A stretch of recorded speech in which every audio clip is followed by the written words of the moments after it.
everybody. How are you all tonight? Hopefully good. Yes. Hello. We apologize. I have a feeling the video looks terrible tonight.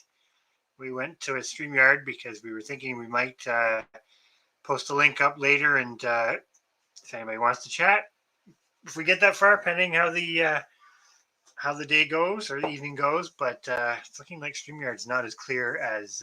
Yeah, we've been using the YouTube to do our lives the last little while, and certainly a much clearer picture than what we're seeing. On our end, at least on our end. We don't have another computer open to show it, but hopefully everybody can see us and get the idea anyways. But otherwise we just look funny. Yeah, fuzzy. We look blurry. That's what I think anyways. Hello, El Dan, Little Homestead on the Beach, Marlene. Hello. Hi, Remy. Hopefully everybody's doing good tonight. Yes. We hit everybody with quite the topic on our title, I think. Quite the title. Hey, Bev at Urban Homesteading, how are you doing? Hopefully good. Oh, good. At least you can hear us well. As long as you can hear us, you don't really need to see a clear picture. But hey, Lazy Days Ahead with Jess and Lisa. How are you guys tonight? Hopefully good. Yes. Hey, Mike Henderson, Alabama. Welcome. Hello, Billy Lee. How are you? Just kind of saying hellos here quick, but I think we'll probably pretty much dive into it quite quick in the sense of I think we're shooting for some pretty deep discussion a little bit here.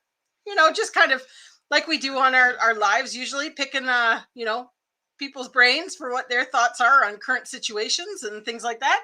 Hello, what is she up to now? Thanks for coming in. Yeah. Got some. And that's awesome, Remy, that you just finished setting up your new studio. I have to send something back to Mike about tomorrow night, but I won't go off on that too much. Yeah. Just put 10 chicken eggs into lockdown today. Nice. That'll be perfect. So 21 days later, you should have chicks. So you'll be 21 days later. Isn't that like the title of a movie about a? I think it's about rehab. Thanks. No. It's not. No, it's about a pandemic. Oh no, that's 87. It's a pandemic. I'm sure it's pandemic. Oh, I was thinking of the one with Sandra Bullock. Isn't that 21 Days Later? Oh, I don't know. There might be multiples. Oh well. Anyways, that's digressing off, I suppose. But it's awesome to be shooting for some chicks already. Well, and to kind of dive right into it, what you're doing is probably what we all should. Well, not just chickens, and I know this is very much probably preaching to the choir, so to speak. But I think in the we're sitting on the wrong sides tonight. I know I'm having real trouble with it too, because I'm like, You want me to go around and switch? No, it's okay. Between StreamYard making us look cloudy and being on the wrong side. Anyways, we'll figure it out. Hello Sweeney's Creek. 6 weeks till spring. Mm-hmm. We're more than that though, aren't we? Spring's the same all the time. Well, real calendar spring, but spring where you actually can. Well, okay, yeah, till planting, but Groundhog tomorrow is going to tell us whether it's 6 weeks till spring or not. Maybe the Groundhog will tell us a bit more. It's supposed to be sunny here tomorrow, so I'm thinking that the Groundhog's going to see his shadow and he's going to get scared and run back into his little hole. That's my call. I don't think he'd have to come out to see his shadow to get scared and run back in the hole. Oh boy. How's that for dark humor? Chris's favorite thing to what is it you keep saying to the kids? We're all doomed. The kids just tell them to be quiet. It's actually quite comical. Oh yes, but no, definitely getting eggs in the incubator is fantastic. I mean, it's something like Chris was starting to kind of say there that we all need to sort of be thinking about and planning to somewhat become like more self-sustaining. Hello, Farhaven. Hello. And yes, what is shipped to now is right. 6 weeks till spring. You are right. We automatically went to the there was no we involved whatsoever. I went to the negative of but you are right. 6 weeks is 6 weeks closer to getting growing again, and all the wonderful things that come along with and we've already been kind of talking about we got to get the peppers started and things like that in the next couple of weeks. which always then really makes it feel like, oh gosh, we've turned that point where It's coming. yeah, it's like tonight. Well, the other thing that helps us kind of turn that point is when we start getting rid of our breeding rams. And tonight we loaded, Greedy is in the trailer and Tony is ready to go tomorrow. I sheared him today. And so that's kind of the start of spring too for us, is when we start getting rid of the rams and whatnot, because we know yearly cycle. Yeah, it's the rams go, then it's starting gardens basically. So it's exciting. No, exactly. Hey Chrissy, how are you? Hopefully well. Phil's going to pull a prank this year. That's what he says. Oh, well, I don't know. I don't trust the groundhog anyways, realistically. He never gets it right. It's always 6 more weeks. It's always. At least we could never really count on. I think it's more the fact that the groundhog has to be artificially woke up. Yeah. You have to make him get up in order to but that's a whole nother tell discussion the future, about, right? Biology. Let's take a day where we wake an animal that normally wouldn't wake up, and you could dig out of the ground and play hockey with, and it wouldn't wake up, and let it predict the future. Yeah. Honey Badgers doesn't have a ground. They don't have a groundhog anymore. He died. A lobster to guess the weather. That might How does that work? It might be more accurate. They live a lot longer. Well, I guess. They see a lot more, maybe, to get to a certain size. Well, I guess it is. They do have to have a groundhog everywhere but still, it's kind of one of those things. Like, so every region, I guess, has a different. So on a different note, are we going to wake up tomorrow and it feel like Groundhog Day, the movie, where things just keep happening over and over? The same old thing keeps happening over and over and over again. Well, this is kind of leads into our topic, because we are starting to see repetition in so many. Remy thinks every time we talk about Rams, we're talking about him. That's funny. We're starting to see repetition, whether it's in the media, whether it is in other channels that we follow, whether, just kind of some of those off the beaten path sort of people who talk the news anymore. It's not even anymore. It's like I don't know, the writings on the wall. Impending doom is on its way, so we may as well. Chris, just so you all know, Chris is on a huge impending doom kick. Honey Badgers will understand it. It's kind of like Invader Zim. Impending doom. Yes, doom. And what's your other favorite line from Invader Zim about the filthy humans? That's just funny thing. Hello, Barbara. How are you? 10 centimeters of snow, wind today, dropped to -27. We're supposed to get, it's really funny because tonight is 0. It was +3 today. Tomorrow's supposed to be +4. Then tomorrow night is supposed to be, I think, -20. And then we have a huge snow warning for Thursday. So it's just like today it was melting outside and it was going underneath the walls of the barn onto the floor. It was just like, which it normally doesn't do until March. End of March. Yeah. So it's definitely been a weird thing going on with the weather, and I know it's not over. This is where I say we still got 6 weeks for sure, because there's no way that it's going to warm up and be done. But I think it's, and then Storehaven's right in there. Doom. Well, that's only one form of doom, and I'm not really going to go into that one too much. But no. I don't know whether you believe in all of the stuff behind it or not. I think most of us on here can say with some certainty that there's definitely, at least in the shoulder seasons, if you live in an area that gets shoulder seasons, definitely differences in our weather patterns, which make them unpredictable, which unpredictable makes things difficult to come up with a plan, because you can only, if you're homesteading, I'm going to just leave it to homesteading for that. You can only kind of roll with the punches so much. You do need some things, like we're talking about spring. If spring didn't come, which sounds ridiculous, but what if it didn't? Yeah.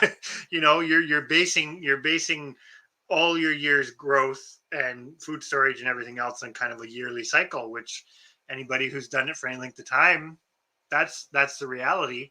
But if it didn't come, then you can't rely on it. It's not predictable. Of course, That's a This ridiculous. is what I've been living with for like 2 weeks now, of just like, but what if, and the doom. So we figured we would share that with you. Sure the do. Share the doom. But you know what? At least we're very chipper about it. It is, some of it is very realistic and very like hitting the mark on showing us exactly the reasons that we do what we do and why many other people here do what they do. Oh, I think, yeah, Eldan, you've kind of, I think, got it pretty much bang on. Oh yeah. There's the script's You there. can put Now yours up it's, now because you're in thingy. Push the show button. oh, I can't. Sorry, it's been so long since we've been in on StreamYard, but with that, again, I think it's one of those things, like, we're not necessarily going to get crazy deep into this. no, and we're not like huge conspiracy theorists or any of that sort of stuff. It but still affects. And sometimes when you watch some of that stuff, you go, that might not be far off, really. Well, and it's also that question, and again, I think, again, it's preaching to the choir, so to speak. But everybody, I think, here probably gets it. It's, you can only change so much on the big scale, but you can do a lot to change things on your own little scale. I think that's probably the big take-home message of this discussion is, what can people do, keep doing, keep drilling down, so that they can do change. We can do changes in our own little lives, which cumulatively has a huge impact. The more people that make those changes, or I'm losing my. It's such a big topic. It's like, where to start? Yeah, hang on. I don't understand why it's not scrolling. This is bugging me because the thing is not scrolling. It is. You're good. You're caught up. Okay. It just keeps not the chat thing's not rolling down. I got to go and do it every time. Anyways, for such a doom guy, he still smiles. Yes. And I think Crucy is onto something there with the, it is a different flavor, different topic every week. I think a lot of this has stirred on for us a little bit from conversation about the trucking convoy, which very much supportive of, but it was just interesting how that snowballed. But I think Eldan and Crucy, if you take their two comments and put them together, I think have hit the nail on the head. Hit the nail on the head, because is there a narrative? Probably. I'm just going to say that. There's always a flavor of the week, because the flavor of the week divides people. And the reality of it is, as sorry, I've been saying he needs rum for this live. But the reality of it is, it's like, this is probably the time when we don't want to be divided. Yeah. It really doesn't matter, right? Because let's face it, I think Honey Badgers always says that we're the peasants, right? We all basically want the same thing. We don't necessarily want the grandeur and everything else. Yeah. You just want to be happy. I think some of the topic came about this morning as we were sitting, as we always do, have breakfast. We pop something up on the YouTube TV, and you're kind of for those who maybe haven't followed us too much. This is not just like we woke up today and no. Oh my God, the world is terrible. This is like, thinking about it, it's like almost in the back of your mind. I'm going to call it a prediction, where you can see where something's going. And now it's like those predictions are just kind of out in the open. And there's, various things out there where people are kind of saying, what used to be considered a fringe conspiracy is now basically like, yeah, there's the narrative that's playing out, just like Eldan said. And I think, what is she up to now? You've again hit it square on the head. That you pretty much need to be ready to function as much as you can on your own. Yeah. And I think, like, the last part of the title to this was a kind of positive spin on it. I think that's the big one, because everybody in here has things that they can teach people. We may not all be at the same spot, but we can all move in not necessarily the same direction, but to the same goal of exactly that, trying to be, take what you have now and figure out how to make it work well so that you can. That is a scary thought, I will say. You didn't watch The Handmaid's Tale. Chris is not into that sort of stuff. But it's not just. But it's not But just that. There's so many different. I'm going to say science fiction-y type that you go, shows that you go this. Well, science fiction has a tendency to do that, right? Sort mhm. of whether it predicts the future or the future becomes because somebody kind of thought of it. But it's like yeah. Well, one of the things we're in the middle of watching Jurassic Park and all the entities involved with that with the kids, Oh, and and Jurassic Park is so much like it's lighthearted, but at the same yeah, time, the but undertones. at the same time, that was 20 some years ago, And now and now it's like genetic modification, cloning, all of that sort of stuff is just like the norm. normal.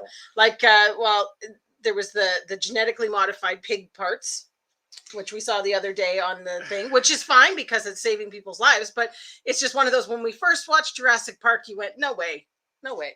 I mean, at least I did. I went, no way. And now it's just like, well, maybe, I don't know what's out there anymore. Yeah, biggest change is trying to get full cycle, and that's something.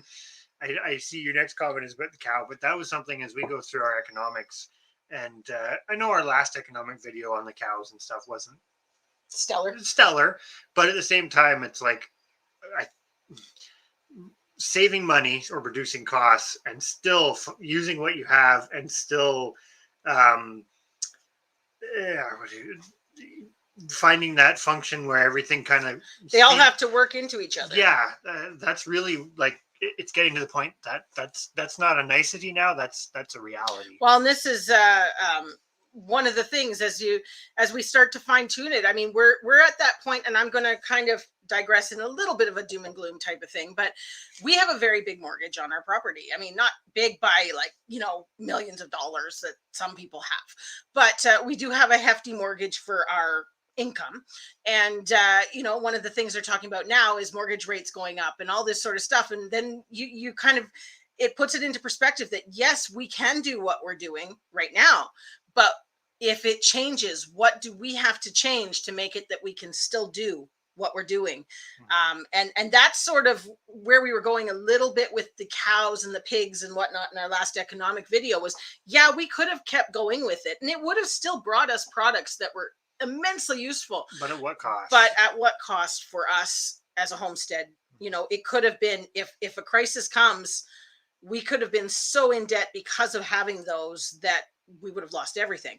And that's only one way to look at it. Yeah. So I am definitely not saying that our way of doing things is the way to do it, but kind of hope that people can take some stuff from it, and we learned from lots of other people too. So. And we're just trying to put all of our information out there for people, because if anybody can learn from our errors, or if we can save people heartache, then that's great. And it's not saying that going on 15 years into it, right? Yeah. So 15 years of error and mistakes and this, that, whatever to get to, there is no end. There is no finish line. I think I saw that on a t-shirt recently somewhere. There is no finish line, but you can get yourself a lot closer. Yeah. Basically, I think now the big challenge is going to be getting as close to that cycle as possible, as quickly as possible, but still keeping in mind that everything happens in yearly cycles. Yes. Well, and what Billy's saying here, one of the things, like just today, we went and filled up the truck because we have to take the trailer with the sheep to the butcher tomorrow. Mm-hmm. And it was an eye-opener because $100 did not even give us 3/4 of a tank. I mean, and that puts it into perspective. As we were saying, so we purchased we're $1.55 basically, and that's liters. A liter, not gallon. That's a liter, and that's Canadian. I should have maybe worked out what that would be in American per gallon, but I didn't. If anybody wants to put that up, that would be awesome. I don't know how to work all that, but anyways, where I'm going with this is now it never bothered us to just go and pick up 30 bales of hay. Just go and got hay when it was convenient. But now you've got to. It's getting to that point, and this is the doom part. It's getting to that point. You really have to. I'm going to say justify everything, right? Because, we're not there yet, but it could get to the point that can make a huge Mhm. difference as to something working or not. Yeah. Well, and it really puts it into perspective. Like, don't get me wrong, we've been homesteaders for years. And what that entails is basically you are a prepper. You live year by year. And as Chris said, you're dependent on that garden the next year. Otherwise, you're in trouble. But even the going year to year, you still have to figure out the best way to get there and keep there. Mm. And that, I think, is where we're starting to see little holes in our own plans, because we never were intensely worried about what Well, was next year. We yeah, weren't. that's You were not still planning to make it to the that's not next. 100% true. It's that you rely off of certain things. It's like what Bev's saying, lost water twice. You're relying on that water. When the water's not there because of Mhm. broken force mains twice, Yeah. then you start to, which is good, but you start to think about maybe we should do this, and we're no different. There's, Well, we it's like, say how for 2 years well, now we've been saying about getting water troughs on the east troughing on the well, barn and Billy Lee was collecting talking water. about like electricity and stuff, right? Like that's all the stuff about moving to more like off grid, but Mhm. um, that's not necessarily a bad thing either. It's Yeah, just economically, it may not be in the cards. exactly. um, That's crazy what she was saying about the Bible containing myths. I didn't know that. Like, I well, mean, she's saying that they're saying that they they have have to to label it, warn it. which, Yeah, yeah, I didn't yeah, but realize they then had to label it now. that's another thing too, right? Is liability, because that's the biggest thing. Everybody, well, I'm not going to go on this tangent too much. Yes, Every you are. everybody's afraid of liability, right? Because like everybody, you can't. That's the best part about the construct right now is you can't pinpoint anybody, because those who are in the positions to make things happen have enough of a tangled web. You can't stand there and go, it's that person, it's this Mhm. person, it's that company, it's that this company. There's already so many subsidiaries of each other, this, that, and whatever. If you can prove one of the pieces in the puzzle is negative, I'm just going to say it, negative. Um, so what? They have five other parts of that same larger entity you can't point the finger at. So uh, you can't put them in timeout. I'm assuming the 30 years ago was Eldan was talking about When Jurassic it, Park. Was it really 30 years ago? yeah, Oh boy. yeah, exactly. There was a lot of points in there that it was done in a grandiose way that hides them a bit, but yeah, hides them slash makes some of them a little more ominous Yeah, than what you would but think of, but a little less tangible. But it's the same principles, mhm. i.e., you know, experimentation on bacteria and viruses. Although it's been good in some ways in our history as humans, it also has the potential to have some really big negatives, which does make you go to think, is it worth it? Yeah, Unfortunately, we as the peasants don't get that we say. don't get a say in it, but they're going to experiment on it Oh, whether we Honey like it or Badgers not. is canning meat right now. That's Ah, good. excellent, excellent. I've got to get some stuff out of the freezer and do some ready-made meals. I got to do some stews and things like that because we are eating through stuff this year. I actually want to do a video on just like we are eating through our preps, as we go. And I've got to get some stuff out of the freezer and start replenishing those. Hello, Caitlin's Family Farmstead. Welcome to the chit chat. Yep, definitely agree. It's getting crazy on. I mean, well, we were talking about Chris for work. If he ends up having to drive for work this year, I mean, like you said, we've been working from home. He's been working from home for almost 2 years now, right? A year and a half. And I mean, it wouldn't be feasible doing a 45-minute drive both ways. Well, it's Every day. feasible, but I mean, you'd be putting a lot of money into gas. Uh-huh. And that then puts it into perspective on that thing of the people that have to do that, especially for a more minimal paying job. What on earth are they doing? Um, That's funny. it's going. But yes, doing things by hand is going to be how it gets done. Realistically, yeah. I mean, that's another reason why we got rid of the tractor, but that's another discussion. Yes, um, but it is very true. I mean, and the other thing I kind of read from that comment as well is that everything all meshes together in the sense that what doesn't get consumed, and I'm reading into this in my own way, but what doesn't get consumed by one is consumed by something else. So nothing is wasted. And that is one of our goals on the homestead. But you need to have it that there is no waste, because there's no extra money anymore for waste, especially with feed prices going up, with gas prices going up. I mean, there's so many factors. I mean, I'm scared to go buy fencing this year. We have to keep going with fencing for the sheep, but I'm scared as to how much that's going to cost us. Mm-hmm. Yeah, hunting, foraging, and so on. Exactly. It's definitely important skills. The only scary part about hunting and foraging, and I'm going to say this because it's not something that I mean, we follow some like what do you call it, bushcraft type channels and stuff, and have a little bit of a hunting background, but hunting's not sustainable indefinitely if everybody starts to do it. Yeah. Right. So right now, this is one of those catch-22s. There's rules in place in most places in North America that you have to buy licenses and you can only harvest so many animals, etc. And they're there so that you don't overharvest. But if everybody goes and even uses that, well, if everybody, it's good to have, but if everybody defaults to it, it's like you actually could feasibly wipe out white-tailed deer. Like, to be honest. Oh well, I mean, what if I've seen maybe 3 here. Well, but I'm just saying, like, again, it's one of those things. It doesn't seem tangible right now, but it could happen, right? Yeah. I know for where you are, it's like moose are even worse because they're slower to reproduce. Now, that being said, things that reproduce fast, like rodents, maybe not so much, but... I ain't starting to eat raccoons. Oh, no, I'm not going with raccoons anyways. No, you and your squirrels. Yes, and get books. Yep, books are another great one because it's a physical, tangible thing, and you have it.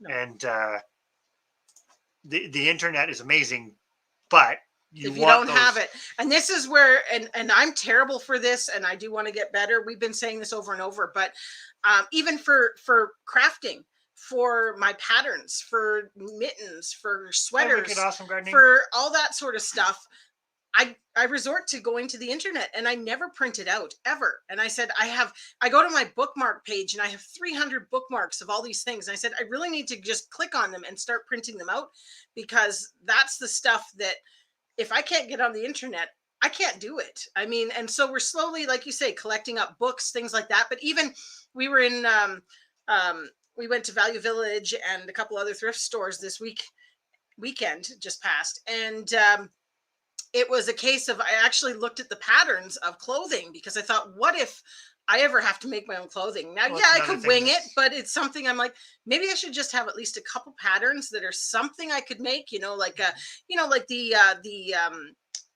Amish type style dress, like a very simple dress that's easy to be handmade if it had to be, overalls, coveralls, that kind of thing.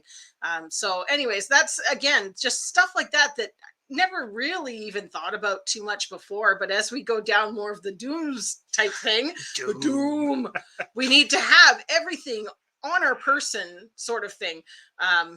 Even to the point, it's like our seed collection. And yes, we do have, a secondary source type thing, but our seeds were just all over the place. I mean, if anybody watched our Canadian Seed Challenge video, it was just, there's a bucket here, a jar there, a pile there. So I got them all organized into something that at least if there was a crisis, we could just grab it, rather than being like, oh, well, that's all gone. Yeah, so things like that it's just, as we go down that thought process of what if, there's a lot of things that little boxes that you need to tick to make sure you've got it all. I mean, I think it was it Thorhaven that was talking, or maybe it was Mike and Angie, but about, like the first aid type stuff. I think it was Thorhaven. Yeah. That sort of stuff. We are very terrible on that, and you'll see coming up. But we had a injury in the barn. What was that, last week? And it was just lucky that Chris had a first aid kit from work that we were able to kind of bodge together something for a chicken with a broken leg. And it was just lucky that we had that, because we didn't have the stuff in a kit. I did. You had it for work. Yeah, so I had it. I know, but if you hadn't had it for work, we wouldn't have had it. We are terrible homesteaders. I'm not sure about that logic exactly, but I do agree with Eldan. Homesteaders are, generally speaking, quite prepared. But if supply shrinks, yeah, you're right, it affects everybody. Yeah. Or maybe, I say this loosely, maybe a bit more insulated against that, but still affected. Mm-hmm. Um, Make sure you get your jar and canning lids now. well, Start to collect. Yeah. I grabbed a bunch of those. I've been having trouble finding the wide mouth ones, which I do want to try and look into some different options on that. Oh, But I'm going, Crucy. You've got some really good points tonight. You usually do, but you're right. When you start talking about gardening, homesteading, prepping, a lot of people do look at you funny. And I'm going to go one step further because I'm not going to pick on the prepping community too much, but there's a tendency to glaze over those type of things, which and like Remy said too, hunting, foraging, those are fishing, those are all also good skills. But to glaze over them, like that's the normal everyday routine that people should learn, should know how to do, should be talking about. It's not popular. no. Which that's what's scary, going back to what Eldan said about the being collectives. Um, as stuff runs out for everybody else, that's where the other repercussion is people are just going to start taking that stuff because they don't realize it takes a year to stock a pantry, or 90 days to grow a vegetable, or whatever that is. They just Or that look if at you it take as, them all, then you don't have any more. well, and that's another. I'm going to go through the comments a bit to catch up, but I have another thought on that too for talking about doom and gloom. I like how we talk about doom and gloom with huge grins on our face. Impending doom. I think we look at it. It's not sarcasm. It's just that we really have come to realization that all we can do is what we can do, and I think that's really. It's been mentioned in here already in the chat too. It's just you have to do little steps, do what you can do, but it is kind of one of those doom. That's interesting about getting pulled over and for drunk driving after telling the cops he's going home to do chores. That's kind of funny. How to milk almonds. Yeah, we can't grow them here either. That's another topic of sustainability. I think that's one thing too. Like we've really over the past year, sustainability, as in the ability to feed yourself, is always a focus. But I think we've really restructured ourselves around that. But it's sort of starting to feel like that's the impending doom. People are running out of time. If you haven't started and you haven't started doing some of those skills and getting the seeds and whatever it is, like the time is running short on that because it won't be there. Well, the other thing I noticed too, the people like what Chrissy was saying, when people look at you like, why do you need to do that? Those are the people that in 6 months, a year, 2 years, whatever it is, when there isn't anymore, will be going, how do I get a chicken? Well, you chose not to. You don't. Therefore, your impending doom may be a little less enjoyable. Oh my goodness. Well then, how's that? Let it all loose. Why don't you? Somebody said we needed to be more funny. We needed to just let it more go. Funny? And I don't know. Funnier. Oh my goodness. That's too funny. What about clipping, cleaning, spinning wool to weave? Yeah. Yes. You're felting it. That's something that we kind of played around with. And that's a big reason why the sheep. So when we were moving sheep today, he lost it. I get the reminder that there's certain. I will say it. There are certain things I do not like about the Icelandic sheep, i.e., they're not always the easiest to work with. However, their benefit and what they bring to the table is huge, because exactly that. It's a piece that a lot of people in more modern times don't look at things like the fiber and that, right? But it's like, it's that's a renewable resource that you can turn into a lot of products. This is what we're looking at, like because you brought up the sheep and the wool. Is exactly. I have a loom. I need Bridget to kind of talk me through how to do it again, because it's been a long time and I'm really rusty. But I have the loom so that I could make basic clothing. And I am slowly collecting up patterns on knitting a whole lot of clothing, definitely that sort of stuff with blankets, things like that. I mean, all that you can make from a renewable product, because basically we have 20 sheep. I get 40 fleeces a year if I want them. Now, I don't always shear everybody twice a year, but that's a lot of material that you can do. So the sheep really do become a powerhouse of our homestead. And I know we haven't done it yet, but we did do the one video where we drank it. We did try the sheep milk, and I am so excited for May when lambs arrive and we can start that journey, because that's one thing we've noticed. The dairy is killing us on our grocery bill. Which there's a whole discussion about why is that the case when it's a supply chain, like a fixed supply chain. But that's another another part of narrative. And it's one of those things, you're paying a higher premium for really good quality dairy products as opposed to, filled, doctored, whatever, however you want to look at it. So it does add up. I mean, the dairy was probably almost half of our grocery bill. We're getting there. We'll come back to the economic stuff because we haven't gone through that yet. Yeah. Did we get? We did. Yes, we haven't opened them yet. We've got a pile of seeds that we've gotten from everybody, and we're going to do a video this week. I think we're waiting for one more, I believe, that I know was coming. So we were going to just kind of try and wait until everything was here and then do a big opening, because we haven't actually sent ours yet. No, we did a video last week. Or what was that? Was that Friday? So Saturday something, just in case anybody wanted anything added to it. And we had a few people add to it. So I've done that and got them sealed up. So I'm going to mail them tomorrow at the post office, and then ours will be sent out to everybody. And of course, we can always keep sending. So if anybody needs anything or finds themselves short for seeds this year, let us know. We have lots of seeds, and we will continue to collect lots of seeds. You definitely should do a video on it. And somebody may have already answered this. I think it depends on what it is, because some medical stuff does have a shelf life. Other stuff doesn't have much of a shelf life. So I think it depends. I don't know, if there is a great answer for that. I think the big thing with the medical stuff is you do, as much as you can, you do want to try to, like a lot of other preps, you do kind of want to rotate them out a little bit. That being said, but gauze, things like that, don't, unless the only thing I think is like things that have a sticky substance to them. The other thing I would also recommend for anybody to have on hand is horse vet wrap. Yes, that's another useful one. You go into any equine store, or even your local feed store, probably if they carry halters and things.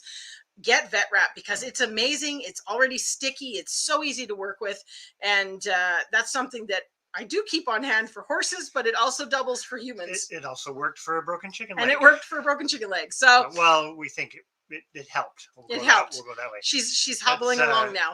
We're gonna try to go through the comments up a little bit, because I think zip it and throw it away. We're behind, but yes, that's pretty crazy, honey badgers. Yeah, and definitely right. You have to have skills to deal with that kind of stuff, because you never know. That's the one thing. I'm going to digress for a moment, as I just said I wasn't going to.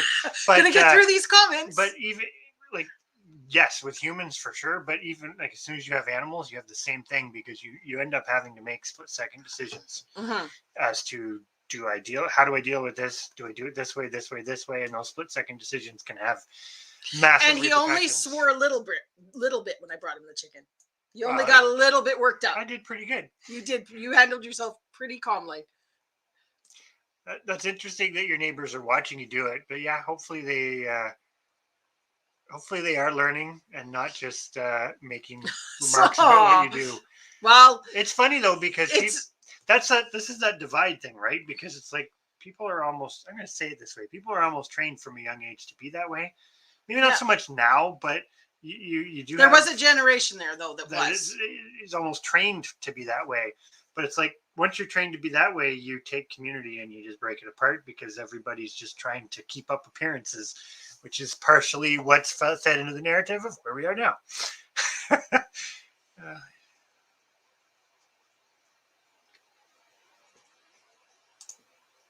You can find leads that you want to find leads. LEDs. Oh, LEDs. That's one thing we've been, we order them. Yeah. Because we're the same way there are some specialty shops Like you're meaning like for grow lights, Grow that lights sort and of thing, stuff. because that's where we found it made sense. We ordered on Amazon for our As all our much as LED as much stuff. as that's feeding into some larger whatevers too. Uh, yeah, that's basically what we did. Hey, Huga Homestead, Hello. we're finally getting down. So sorry, you've probably been in for a little while, but we're just getting there. Uh, Uh, we're trying. We're not. I guess this is the one thing. The more you do it, the more you track it, the more you see it, the more you kind of. You need to celebrate the little wins. yeah. And this is something I'm going to take full responsibility for this because I'm not the best at doing that. No. I look at it and I tend to No. see the doom and everything, the impending doom. Or the fact that we need more, not But rewarding ourselves for how far we did get. you do need to look at that, and but you still you you can't get complacent. And I think this is even take out of the equation what's going on in the world for a moment. Just forget about it all. Even if all you were doing was dealing with the natural environment, you can't get complacent, right? Because eventually something's going to come along and you've done a stupid, silly little example. You've done lettuce for 20 years and all of a sudden a rabbit comes along and eats everything. Well, it's like, oh, I got complacent and maybe I should have put in a fence when like it's a silly little example, but now you magnify that with everything that's going on in the world. And hence why it gets easy to. Well, and if we get complacent and leave things thinking it's not broke, It gets worse later. then when it comes time to needing it, you can't do it all fast enough. No, basically. no. And that's the part. That's the scary part for those who aren't doing any of this now or aren't starting a journey towards it, because like kind of like going back to Crucy's comment earlier, there's that mindset of like, why would I do that? I can buy it. I can buy lettuce cheaper than I can grow it, and I don't have to spend all that time, et cetera, et cetera. Yeah, but until you can't buy lettuce, Yeah. then what are you doing? You're not just all of a sudden getting lettuce seeds because everybody else is going to do the same thing, which that's where it's like, again, going back to the prepping, it's like, I'm going to say it. Having a big seed stash is great, but you still need the skills to propagate that stuff. Yeah. Or else Keep it you're going. only able to do whatever that stash is. However long that stash lasts you is how long it'll go. If you can't figure it out. Yeah. Or you planted all the first year and you've never gardened and half of it doesn't grow. Which is a very high likelihood, right? Again, everybody in here I think knows this, but that's awesome. That's a good deal. That's a very good deal. Yeah. Really good deal. May have to look into that. I know. We did look on Amazon because there was ones where they come in just a big tube. They're generic. They're not what's the Bernadine or any of that sort of stuff. But from what I hear in the reviews, they were really good. So I think that's what we're going to look into as well. Bev, thank you for the reminder on that, because that was something we were thinking about picking up from Amazon. I think, Chrissy, you're like on a roll tonight, because people, it's part of the ongoing narrative and the theatrics that are playing out right now. I'm going to call it theatrics because it goes pretty deep and pretty broad, well beyond some of the things that we've been bombarded with over the last 2 years, because it's a lot deeper than that. But yeah, people want that numbness. They don't want to think about it, and because they can get cheap fast food or this, that, and whatever foods. I mean, water's your most basic one. I'm going to say this and probably eat my words, but in North America, we're fairly lucky, relatively speaking. Do we all have perfect water? No, but by world standards, we're pretty lucky. Food's number 2, and if you can just kind of shut those things off and not worry about them, it gives you lots of time to do things that, essentially, like you said, are a waste of money. And we're guilty of it too. I'm sure everybody in here has been, because that's just the way things were supposed to be. Yes. Are you kind of quoting the story of the little red hen? I always talk about that one when you do that with the kids all the time. Yeah. You didn't want to help with planting the grain, didn't want to help with harvesting the grain or watering the grain or threshing the grain or making the flour or making the bread, but everybody wants to eat the bread. And I think there's different versions of the little red hen, but I think the most pure version was the little red hen did not share it with the other animals. Yes. And probably in some dark fairy tale somewhere, the other animals got eaten by a predator or something.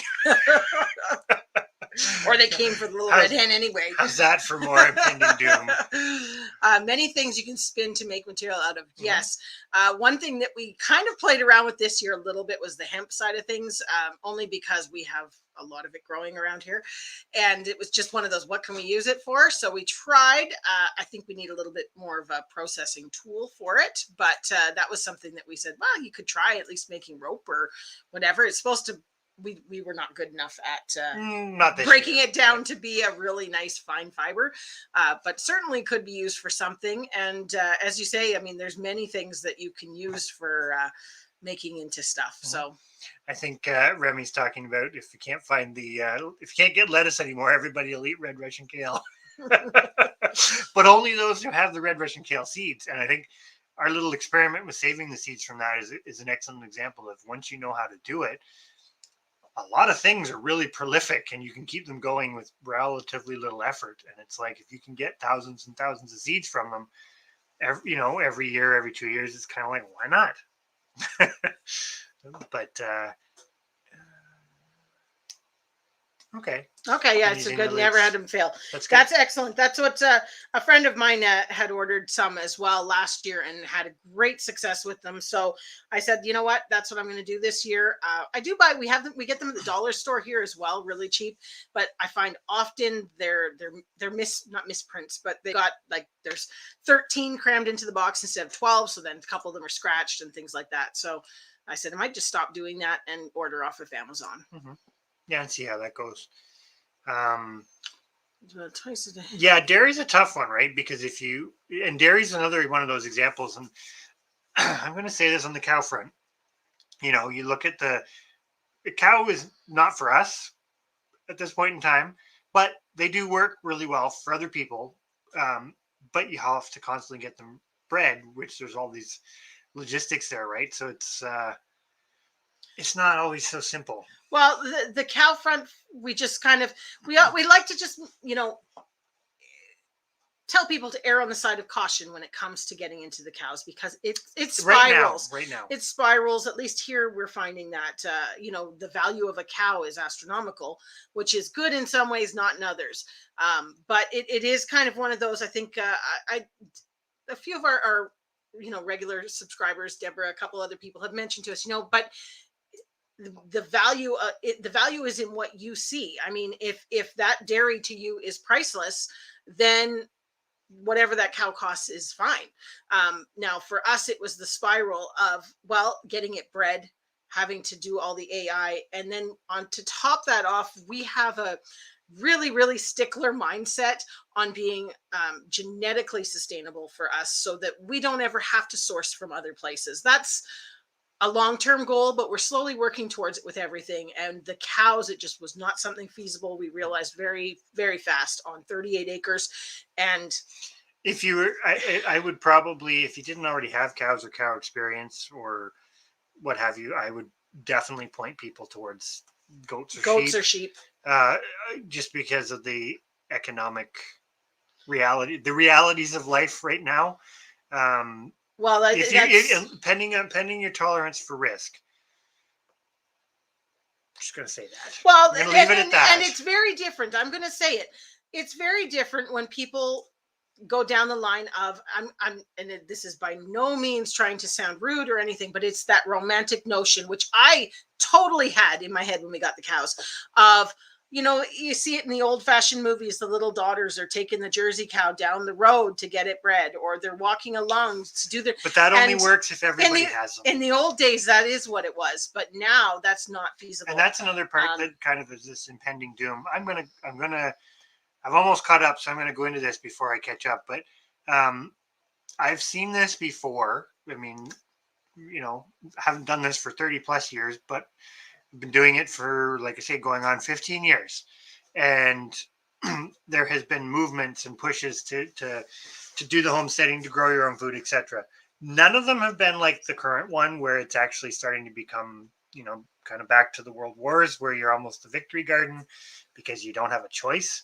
But there's an economic the economics and just other pressures that are going on right now really could conspire to turn things sour quick in that a lot of the animals and plants that would do best on smaller farmsteads, homesteads, etc. I've almost disappeared. They're getting rare, to put it kind of bluntly. There's the potential in back of my mind that especially the animals, this could go the way that just puts the nail in the head, because it's been talked about a little bit. The Pretty sure community, it's nail in the coffin. well, still, it, Nail in the head sounds really doom nail and in the gloom. head will do the same thing. But it's the notion of community, right? Because it's like the cow example, like what you just said. If you can take the cow to your neighbors to get it bred, and everybody's got a couple cows, or we talked about it with the pigs. If everybody around you had a pair of kuni pigs, that's great, because you don't need to spend as much overhead, and you basically have some security in your community. That doesn't exist right now. Mhm. So we're the same way with the chickens. In the old days, you only had one rooster and, Your flock of whatever hens. hen you needed. And when you needed another rooster, you walked down the road to your neighbor. That doesn't exist anymore. And yeah, the grab, excuse me, the grab to get stuff that's probably going to happen this year, potentially stronger than it has, I'm just predicting, but um, could do in a lot of the smaller, less common breeds, because they're not the ones that the big mega corporations are maintaining right now. There will be chickens, there will be hybrid layers and hybrid meat birds and that sort of thing, but a lot of your dual purpose stuff could disappear. I kind of hope that doesn't come true, but impending doom. I do agree with Thorhaven about the courses on the bleed out courses and stuff, because it is a good idea. Sorry. First aid in general, I Yeah. will say this: first aid in general, or some incarnation of it is good to have, because it's that same thing. You basically never know. I've never been in a terrible circumstance, but choking comes up all the time. Mhm. Never had to do anything about it, but you kind of, once you've taken it enough, you have the triggers in your head that it's like, that's what I'm watching for, and if I see this, then I don't worry about it. Car accidents, I've been not in, but kind of on the scene for some of those, and not had to do very much, but still, you don't know, right? Yeah.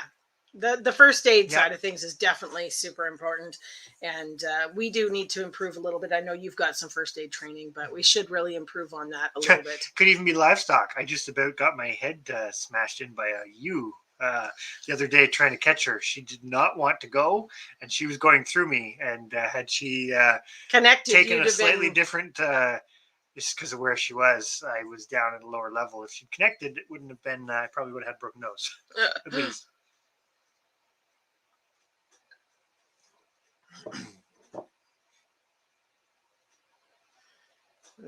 yeah. Hello, creative redundancy. Hello. Sorry, we are behind. Oh. I think Bev's comment is a good one, and I think that goes a lot deeper, because you can extrapolate that to other things in life, because I know people, even the butchering animals, for example. A lot of people have a lot of trouble with that, and I'm not saying that that's a negative, because it's no different than what you're saying. That's not pleasant, but you eventually kind of get used to it. It becomes normal, and I think that's another part of the impending doom, is most people have denormalized that, right?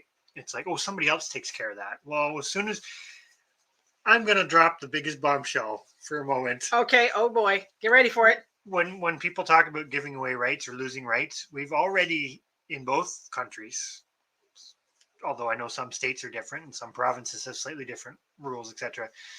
We've already given away a lot of big rights to grow food. Yes, it's scary. A lot. Has it happened in one fell sweep? No, it's happened through a whole lot of little things that benefit big entities. Kind of just going to leave that at that. But food is, like I said, water's kind of number one. You'll die faster without water than you'll die without food. But outside of exposure to pretty brutal elements, food's kind of number two, and we've given a lot of those rights up, i.e., we've let other people and other entities make those decisions for us. And there's not a very good track record there. Raise their head if they don't This is acknowledge it, they don't have to take responsibility. this is such an amazing statement, because that is exactly it's mind-boggling, to be honest, that you can have the same conversation over and over and not be heard. I do think that's something that we come across a lot. It's getting different. I think one thing I will say, and I think this is where technology has its good and its bad, but recording the stuff by physically having records of it, other people that we know who you've talked to, like that we've met before we started doing YouTube, when they see it now, they're like, oh, okay, now I at least see it. But you still have, and this is where YouTube's a good analogy too, because you still have people that can turn it off and go, yeah, I'm not watching that. Like, I'm not going to whatever, but I have a friend who's never watched anything we've ever done. And it's not that I expect people to do that, but it's like he's interested in some of this stuff and what have you, but still, I'm just like, that boggles my mind, because it's like people would sometimes rather chart their own course and not learn from others' mistakes, because let's face it, as humans, that's something we can do that a lot of other animals can do, but not as well over time and space, because we can write books. We can, books give you knowledge. Well, that knowledge is coming from somebody else. And then you can take their experiences and apply it to yourself. So why would you not do that with anything in your life? But anyways, tangent there. 4,000. Wow. Yeah. See, that's exactly. And again, you're in the same boat as us, where you were after a specific breed, and there are many people that a cow's a cow's a cow. But it is a case that when you start going down that line, and purebred is important, but I was actually the tag reading, is there. Wow. I was reading an article, and I'm going to put it in perspective. It was about platyfish, which is a type of aquarium fish. And it was interesting because I'm just going to go make sure kids you're good. To bed. I'll go off of my tangent. You have your tangent about fish. It was an interesting article that talks about the purebred stuff, and I say purebred loosely because I don't know if it's always as important about the pedigrees as it is just that it's a Highland cow, for example. But we've been fed a little bit of a lie about hybridization and outcrossing to counteract sort of quote unquote inbreeding depression, because there's a good chance, and this research in platyfish is interesting because it's done in line with basically they have a gene that's very similar to some genes that humans have, and it has to do with cancer. And what's interesting is the hybrids between the platy and a close relative have a higher, I'm simplifying it, but higher likelihood of basically getting tumors and skin cancers. And they've actually isolated it down to, it has to do with two incompatible genes. So there is a whole nother argument which goes against conventional wisdom, right? Because if you pick up most recent resources on basically being profitable as a farmer, they're going to tell you hybrid, GMO if it's plants. And all of these old timey things like Highland cows and whatnot are, why would you bother? They're too slow. They don't grow fast enough. They've got these inbreeding depressions because they're closed herds, etc. You get hybrid vigor by doing X, Y, and Z. And it's like, but at what cost?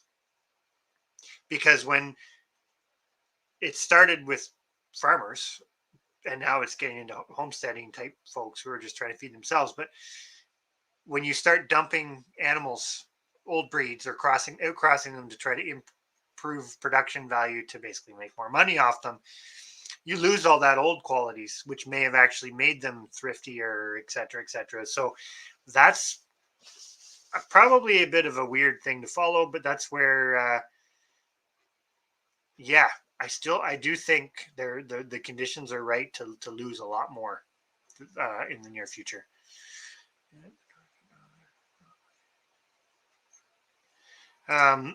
Looking at goats, looking at the dwarf goats.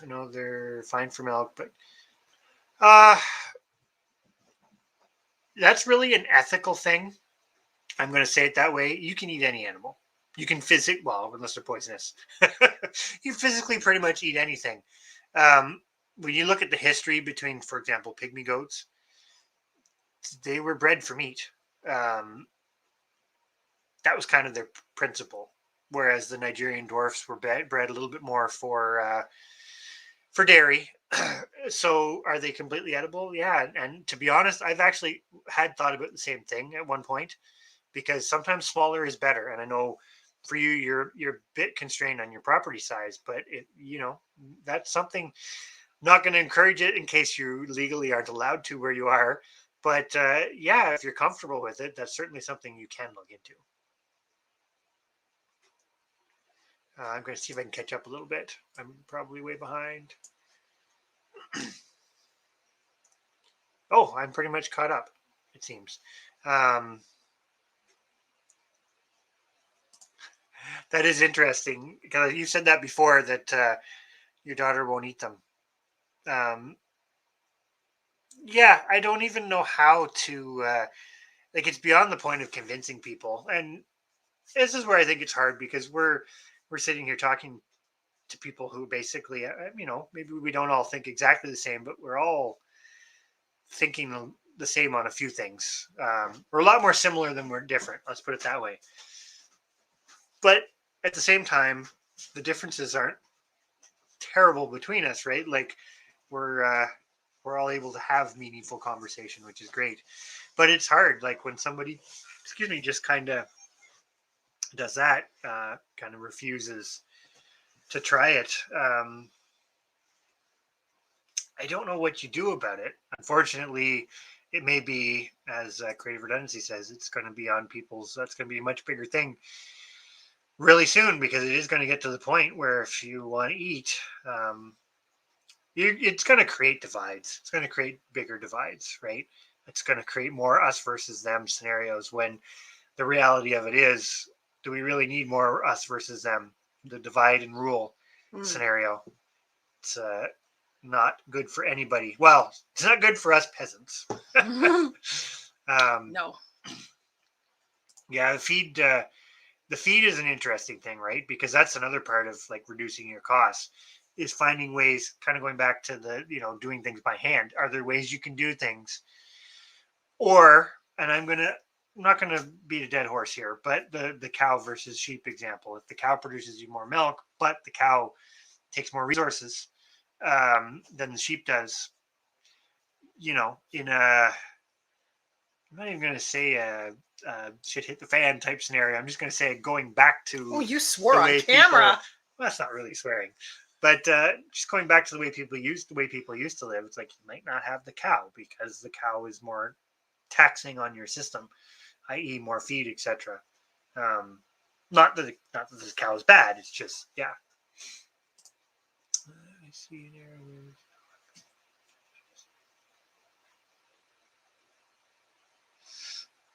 Maybe it won't do the same here.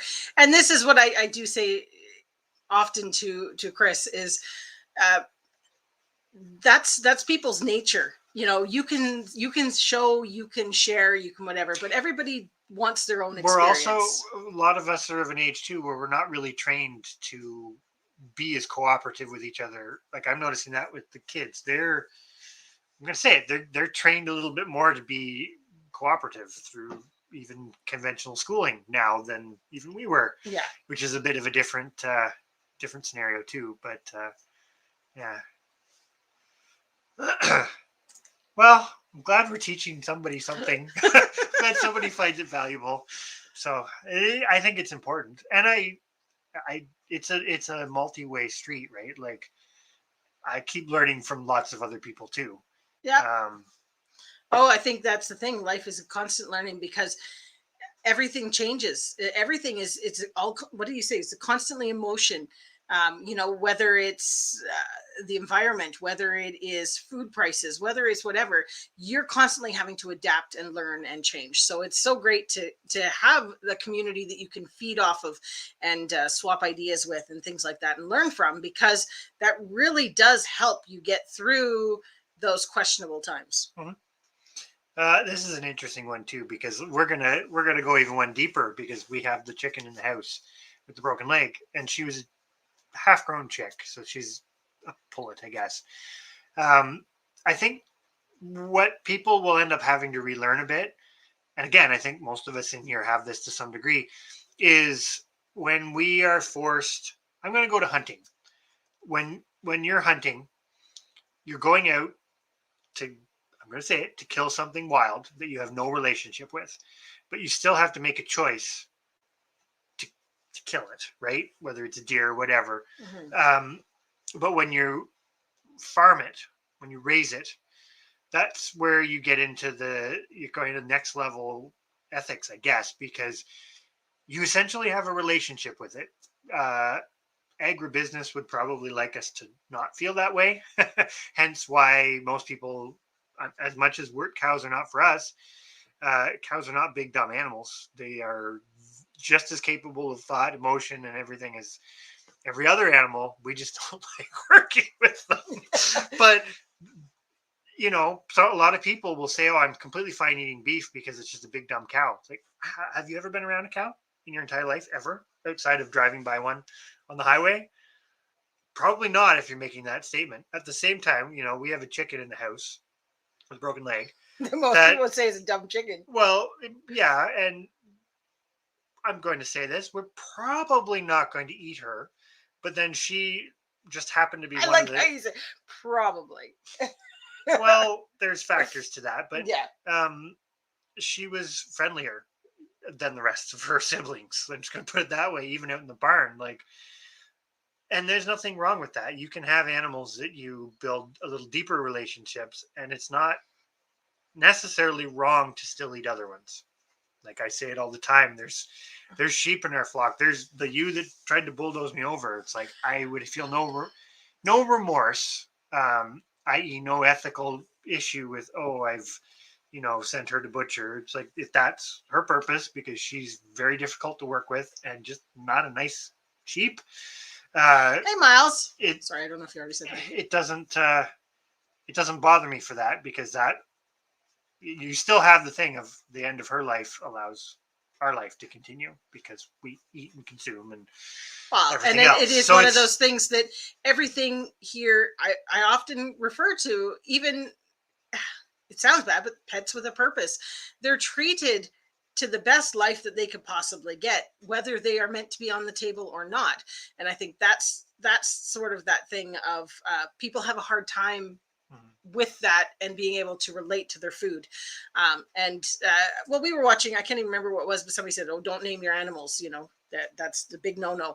And that's not how we operate. Our animals are treated like they're they're very you still have to valuable. look after them well to Yeah. get the end product, right? If you look after them well, then the food that they produce for you is of better quality. So Yes. um, I'm I was going to go curious back to on that the one. goats, because I will say this: when we had the Oberhasleys, We never had that. they didn't get the. Don't get me wrong, the bucks were bucks, but they didn't get. We even butchered, and don't get me wrong, some of the older bucks, they were tougher and they were stronger tasting, but it didn't taste like that. The milk never tasted like the. Our bucks were kept right with our does. There's definitely Never had a a breed problem. thing to it. At least with the Oberhasleys, I can't speak for anything else, but they really didn't have it. Mm-hmm. And we Yeah. had, And we never had that, like, that cheese that smells like a buck goat. It never, nothing like that. The milk, you could drink it right out of. I find store-bought, I couldn't handle goat's milk cheese from the store. It just smelt like a bucking rut. And I just could not get it past my nose to get into my mouth. And yet, once we tried homemade goat cheese, it was amazing. So definitely, it may be breed specific on that, but we never had an issue with keeping our bucks in the same barn near them. They were in the same pen. well, not year round, but Well, once the babies were born, the bucks were in there. mm-hmm. So Yeah. Yeah, no, it kills Have a off. good night, little We, homestead on the beach there. we probably missed you. Yeah, probably missed you, but sorry. Excuse me. Thank you for coming in. Yeah, it kills off expertise, gets rid of resources, takes control.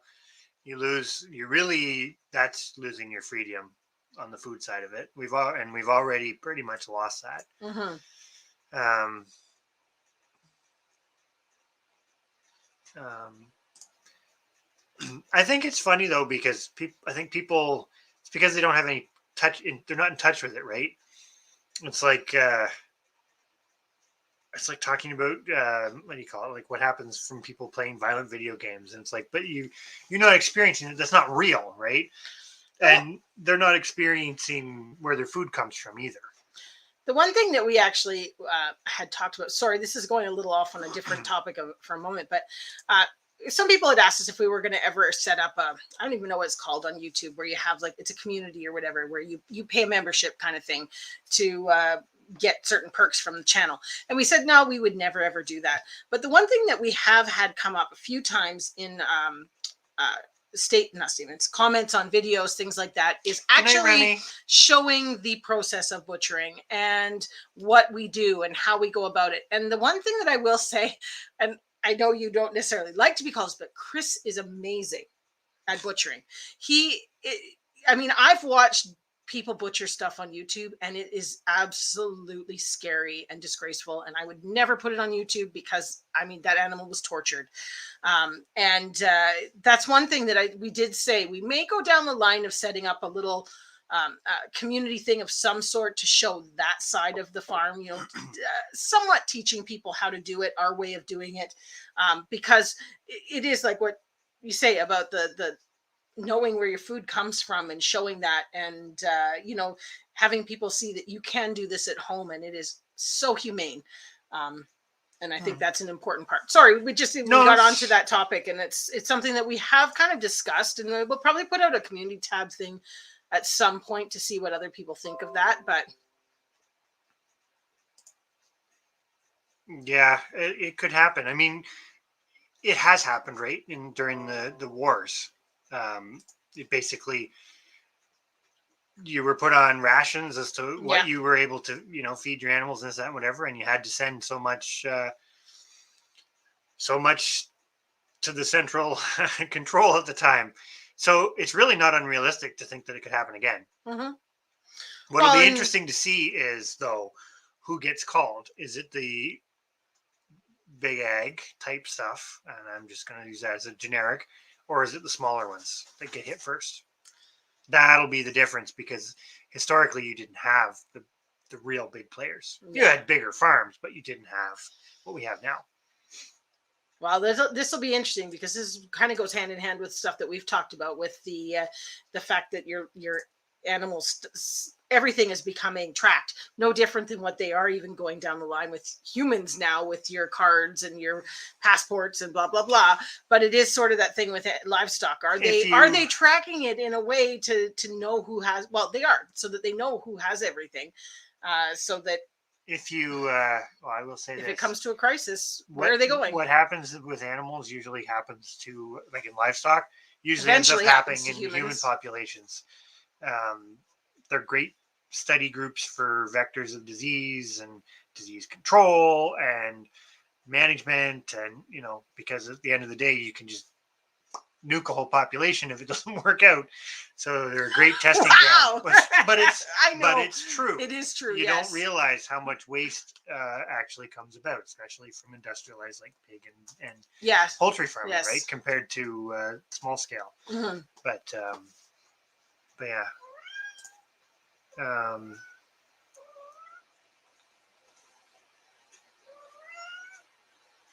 Yeah, it's funny because definitely I've read a lot and heard a lot about that. The over Hasleys, we didn't find it with them. That being said, the milk on them was very, very mild. Yeah, it was super, to be honest, very little difference to drinking regular milk. It was pretty similar, but... And I don't drink regular milk. I have to put chocolate in it. So that's one of those things where it's like, in one sense, the decision to not keep them was kind of a big one, but it was for ease of management of the Yeah. sheep, because this is the other thing too. You can have diversity, but you can't have exponential diversity because it gets hard to manage it. Yeah. Yep, exactly. The victory gardens.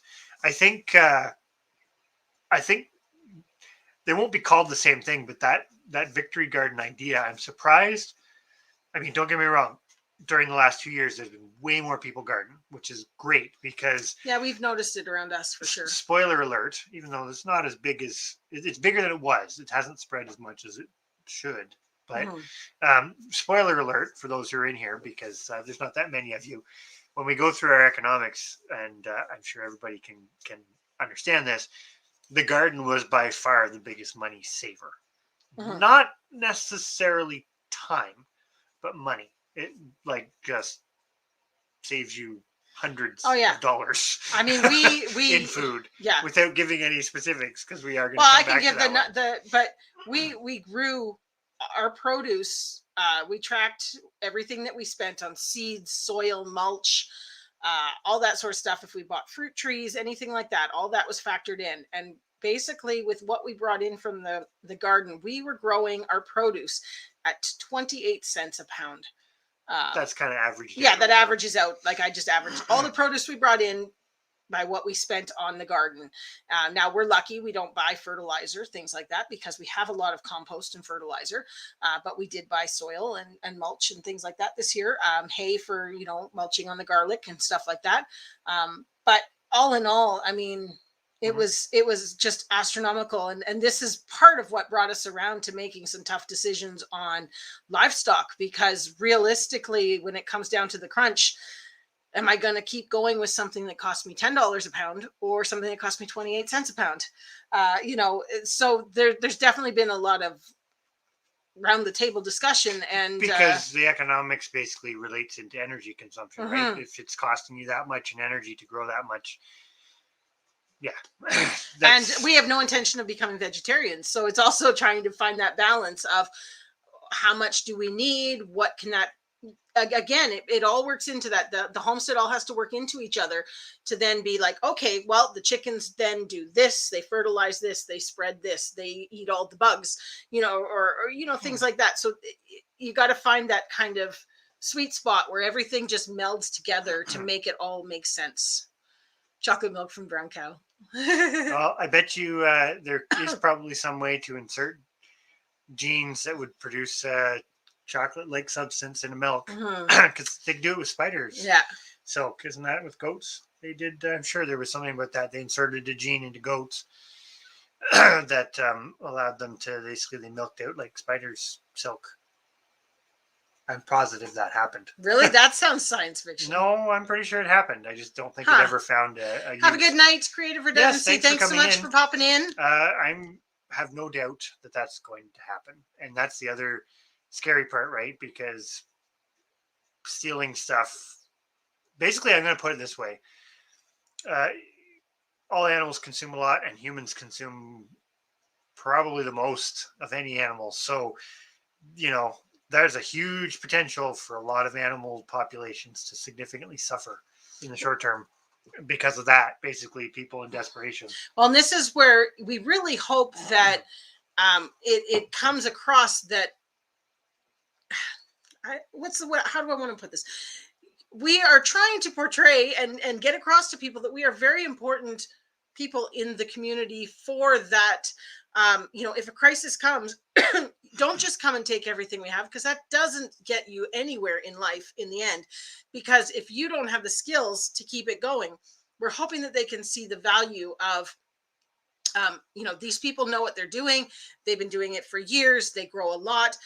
We need them to keep going in order to, that's that mindset, is I don't want to sit here and think I'm a sitting duck just waiting for people to come take it. So hopefully there will be the logics in people. Sorry, I'm trying not to cough. Um, to see the value of the people that manage that sort of stuff as well.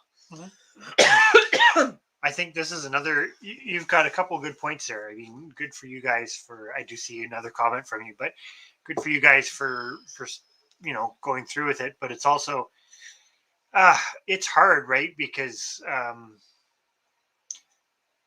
community is important, but not everybody feels the importance of it. And so Mhm. when you are dependent on other people, doesn't always work out. Yeah. And there can be some pretty big repercussions sometimes, i.e., having to do that all by yourself when you've never done it before. I'm going to assume you've never done it before. Um, yeah, it's kind of a big thing. Mhm. Um,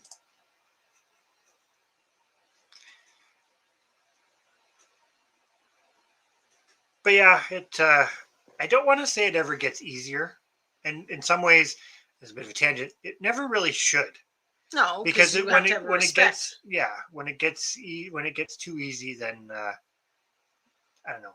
Hey, real CLS. Sorry, I don't know if you've No, I said haven't. anything, but welcome to the chat. If you're just getting here, or glad to see you. That's good though that more people are you're noticing more people with small flocks of Yeah. chickens. It is good.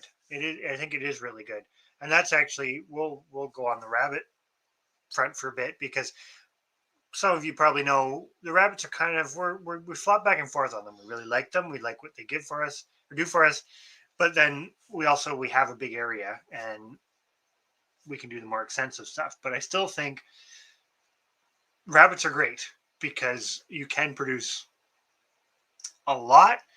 Even though per pound it's expensive, it has a lower input, Mhm. right? Like that's something that's really hard to.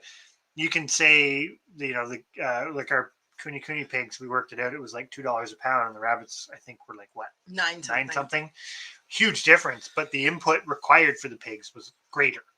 Time, effort, everything else. So it's economics can be deceiving Well, and it too. came down to you also have to factor in the volatile numbers because you don't know how many you're going to have to feed or how much you're going to have to spend. So you need to budget high in order to make sure that you can feed them. And that was something too with the pigs compared to That's funny. Didn't know that roosters roosters laid laid egg. eggs. Oh uh, my. yeah, I've heard of people stealing beehives as well. Yeah. Actually, I think I've heard of some relatively high profile, like not just one or two, like big thefts of beehives. Hmm. Yeah, the head count's important. Yep. That's important even if you don't have people because like taking stuff. We kind of jokingly say this about the chickens. We have enough of them in our little population that it's hard to get a head count on them.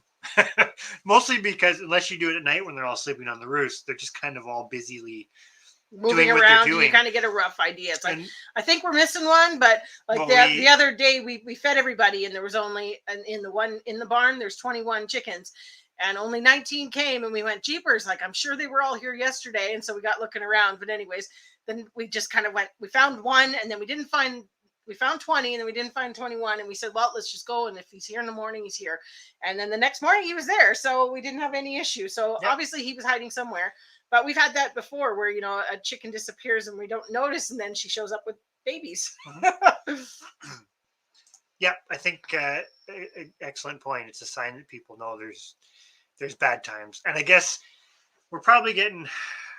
I guess we're about 10 o'clock. We're probably going to wind down because we have to get up early tomorrow. But um, one of the things we kind of said in our title to this was like some positiveness.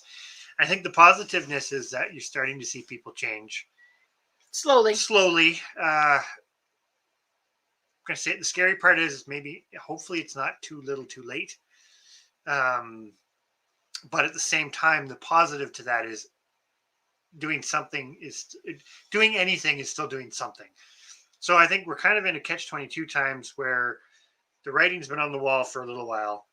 Some people are slow to get the message. A lot of people have got the message, and you've got people going in the right direction.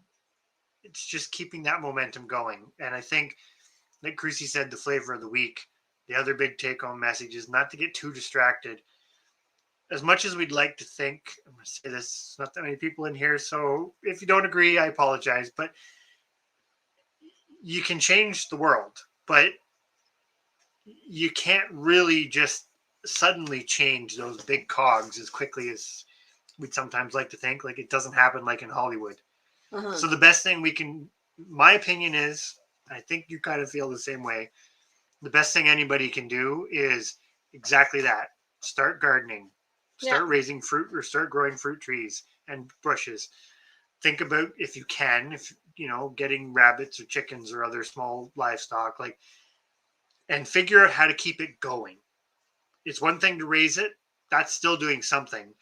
But if you can figure out how to keep those things going, save seeds, know how to breed chickens to keep them, you know, all those skills that those are basically lost. I'm going to say it. They're very few and far between. Yeah. Um, you figure out those things, you're doing really good. Miles, get shit done. Get shit done. Excellent, Miles. Yeah, that's true. Putting it eloquently. See, I knew I wasn't wrong though about the spider thing. They were trying to make armor. It was like a Kevlar substitute, I think, but I don't know. It just kind of it just kind of went Disappeared. away. But yet they had genetically modified goats that, and so where'd they go? That Yeah. being said, it's like what you said, the genetically engineered pigs to get the heart. That was the one news story recently. It's like, where'd that come from all of a sudden? Yeah. And for every one of those positives, how many negative experiments were there? Well, this is That's a the whole thing. nother- I mean, if you look at some of those experimental farms and things like that, it's just like, oh boy, what goes on there? Because if they've managed to do it, they've been practicing for a long time. There's no way they got it right. But That's a whole nother thing. But I do agree with Yeah. that too. Not everybody's in a situation where they can. But you do know what? stuff. This is the one thing I will say, and I it as to be Family Guy, it grinds my gears. Is okay. There are a lot of people out there that aren't in the position to be able to do it, but there are a lot of people that are. We drive from here to our nearest town is 20 minutes. There are about 380 houses, all of them on a minimum of half an acre. Oh, most of them are like on probably like three or two. four. Yeah, like two is probably the large average. enough that they could certainly have chickens, certainly have everything. They don't even have a garden, and those I do firmly believe if you make the decision to move to a rural life, you have to. They're going. I'm going to say government, but it's not government. But someone is going to have to step up and say to these people, you have to do something. If you want to live on that land that is a nice manicured lawn and could be a gorgeous garden producing food, you need. But And you nobody always say will, about, I know they won't, but you always say because it's it like keeps the there cogs should be going. there should be some sort of not subsidy, but a tax break or something for people to do it. But I know then you have to pay somebody to go out and make sure that people are doing it. So it all is a vicious circle. But you would be losing the government would be losing income. By moving rurally, you're making a conscientious choice to do that. And I do feel that if you're moving rurally, you need to take on some responsibility to help in this situation. Because as you've said, there are many people that are in situations where they can't. They live in an apartment. They might be able to grow something on the balcony, but really they can't add to the food supply. So they can supplement what they're doing. But I'm just saying, necessarily it's coming down to the people that are living on 2 acres or 10 acres and they're manicuring their lawn that are going to have to step up to the plate because someone's got to carry the weight. And it is, I mean, it's no different than you or I. We have the ability to grow food for probably 5 families. That is about that would be maxing out our property completely. But we don't have the time. We don't have the time. No, it would have to be a group effort. But I'm just saying, on our 38 acres, we figure you could actually grow food for 5 families to keep 5 families alive. So if you were allowed to, if you could actually, work together and government said, okay, there aren't going to be these regulations saying you can't butcher your own animals, et cetera, et cetera, et cetera.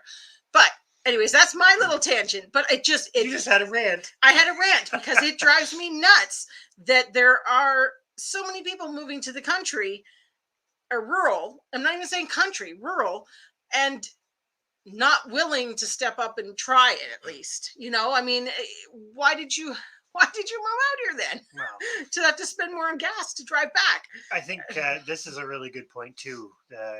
3 meals away from anarchy. Well, that's the supply chain, right? Yes. Because everything, it's like immediate gratification, so to speak. And if you break any of those It's so things, true, because I mean, we've seen it a couple times already this year, whether it was out west with BC and them not being able to get their food, whether it's the trucker convoy now that they're blaming, saying that this is causing shortages. I'm not saying it is, no, but but there is that the little, narrative, yeah, that narrative is there. You constantly are hearing people talk about empty shelves, things like that. We're not seeing that, but what we're seeing is all of the people that stock those shelves are feeding off of this narrative and going, well, I can put my prices up because I have it. So bam, there you are. It's $7.99 for a head of lettuce. Generalization. But yeah, I know. yes. I'm having a rant. So sorry. We are allowed to have rants sometimes. No, Miles is rants about are to good. talk about zombies. So but yes, I think that is a bit more true than we'd like to admit collectively. okay, so the zombies are coming for the people not growing anything. I like it. But you're true. No matter what, The you zombies change, won't want our brains because they're so full of fresh produce and good stuff. and Chrissy's right too. You can change things, but there's always going to be somebody that's not happy. That's the hard part about community, right? Because on a very small scale, um, where you really have very close knit relationships with everybody in the community, you may have people that are unhappy, but you probably, unless there's the opportunity to go elsewhere, you mostly can probably figure it out. But the more as you magnify that, like realistically, government is substituting for those smaller communities by governing bigger populations, right? So I know that's not the only function, but it's basically what's happening. But that means that they don't have the ability to be in touch with what every single individual is, which is why you end up with people that are unhappy. I don't know that there is really a solution for it. In an ideal world, you would just have more local communities, but then eventually, as populations within those communities grow, just like any animal population, you're going to need to have growth. So you either have no growth, or you're going to have some populations that need growth, and then that's where they start looking at neighbors going, you've got property, you've got land, we need it. Mm-hmm. Right? Which is what we see playing out on a bigger scale globally all the time too. So really, this is where it's just impending doom. It will be never ending impending doom, and there's no finish line. There's no end to this race. There's no end to this race. It will never end. Oh boy. But yeah, exactly. Anything anybody does is still useful. And this is where positive. And this is where I often say to Chris that there are people, and it shouldn't be yes, do it if you can do a couple herbs on your garden, on your balcony, or a tomato or something like that, sure. But we also recognize the fact that you can't sustain yourself. You can't. And that's where it's like, it is, I want to say it, that if you make the choice to live rurally, you're making the choice to potentially have to feed the world. That is the choice you are making when you live rurally. And if that's not the choice you want, then don't live rurally. That's going back to the victory garden discussion. Yes, exactly. Because if it comes down to it, otherwise somebody who will do it is going to come take it. Because they'll be like, you're not using it, so I'll use it. Well, welcome to population dynamics. Yeah. Yeah. Guarantee it doesn't lie with government. Yes. Well, it's because of different interests, right? Again, if you had, let's say, 4 families with no real, I'm going to say it this way, with no real outside influences and temptations of a better life, etc. You could probably govern yourselves, because you say this all the time. You can't really have community without a leader. That leader may not be the leader with absolute power, but you're always going to have somebody that everybody looks to be like, okay, well, we've talked about what should we do next? What should we do next, right? That being said, you also tend to have people with various areas of expertise. So hey, Sheila. You might have somebody in the community who has knowledge in one aspect of life and somebody else has another one. And so that person in power may change depending on the situation, right? If somebody knows how to raise cows really well and somebody knows how to grow squash really well, totally just silly, random, pulled out of thin air examples, the cow person is likely going to defer to the squash person when they're growing squash and vice versa. But government, you don't get that because you've got ladder climbing, right? And to get to the top, you've got to. I say this all the time. To get to the top of power, you've always got to do something ethically questionable, potentially outright illegal or outright morally wrong, but at least questionable. Somewhere along the line, you've probably done something because you've had to step on somebody else to get there. Yeah. Not saying a negative about anybody in particular, but like that's the game, right? It's like a board game. It's like Monopoly. And I do apologize, Sheila. Definitely nothing personal or anything like that, because yes, you're right. There are plenty of situations out there. But then I would also put the clause on there that it's like you said, no garden on your land last summer. And that's totally understandable, but that implies that you were doing it before. I think this is where it's always, there's so many layers to everything, right? I think what you're meaning is when you have somebody that lives rurally and there isn't a there isn't a oh, use my words carefully, but there isn't a rational reason why they couldn't do it. Mhm. I.e., like your situation. And definitely because you do have the situations where there's people that's where they've lived their whole life and they're no longer able to. But I'll pick on my grandmother, for example. She's gardened her whole life, but now she's not able to. She still lives in that place, but she's not able to. You can go flip side. You could be a single person, just a single, I'm going to say a single guy living in a house rurally by yourself. You might not need to grow as much. So, but you could probably still do something, right? But it's all relative to, and I think you're just meaning it's when somebody goes out and spends 6 hours of every weekend mowing their grass, that 6 hours could have been partially spent growing food. Yeah. Or fruit trees, but not necessarily getting into the weeds of very individual circumstantial stuff that can well, that's like when yeah, because when we drive around and you happen to, you're driving from point A to point B and you notice, oh, so and so got chickens, they didn't have chickens before, that sort of thing. Maybe that's all they do. They don't have, there's many places that all they've got is chickens, they don't do anything else, but we still drive by and go, they're doing something. That's fantastic. I think that's great that you have supportive neighbors to be able to do that, and you're living in town. That's amazing. That is very amazing. Excuse me. Very amazing. And again, Chrissy, and I know we've talked about this before with your other property there, and it's fantastic that you have access to that and can do that sort of thing, because I know that's a wonderful feeling, and you've portrayed that in some of your videos as well when you go over there and it's not this is where, I don't know. It feels like some of the conversations go around and around in circles. I'm not saying that to anybody here, but it's like the same things, right? Doing anything is still doing something in the right direction. Everybody has different abilities, skill levels, knowledge levels, restrictions on time, resources, you name it. Every situation is completely unique, but there's one, I'm going to say it fundamentally. You look at the diversity of vegetables, and you look at the diversity of different livestock all across the world. Our ancestors all foraged, hunted, and raised food in some capacity, different in different parts of the world, different animals, different regions, different whatevers, but it's like, that's part of being human. And I think the conversation, the salvation is, it's like we all have that in us.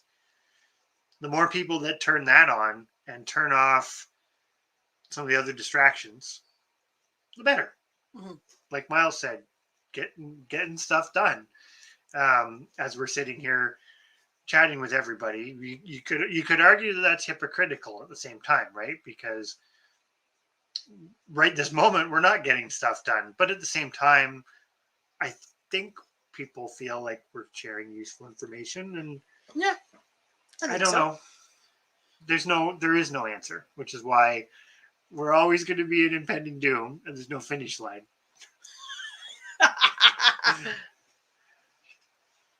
uh, Did you share land if someone wants to help grow it? well, and you know what? That's the thing is, what were we watching the other day where um, they'd set up a community garden on their lot.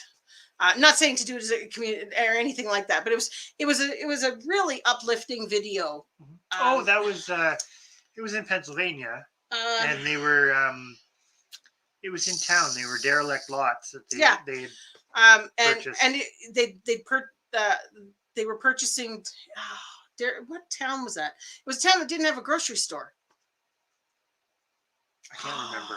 It was a great documentary, It and we was. can't remember the name of it. Anyways, if somebody remembers it, or if it comes up, but they were in Pennsylvania, and they were um, a poorer town. But anyways, they were purchasing up the derelict lots, and I think the houses and stuff were still on them. They were just growing in their yards. This is a really good point. I think this is an excellent point. Our ancestors worked with what they had at their disposal and made the best of it, and it must work because we're still here. Exactly. The one thing, though, I think I will add to that, and this is where I know I go on and on and on about breeds and breeding and everything else. Our ancestors did all that stuff too, but you never want to lose knowledge or lose resources if you can help it.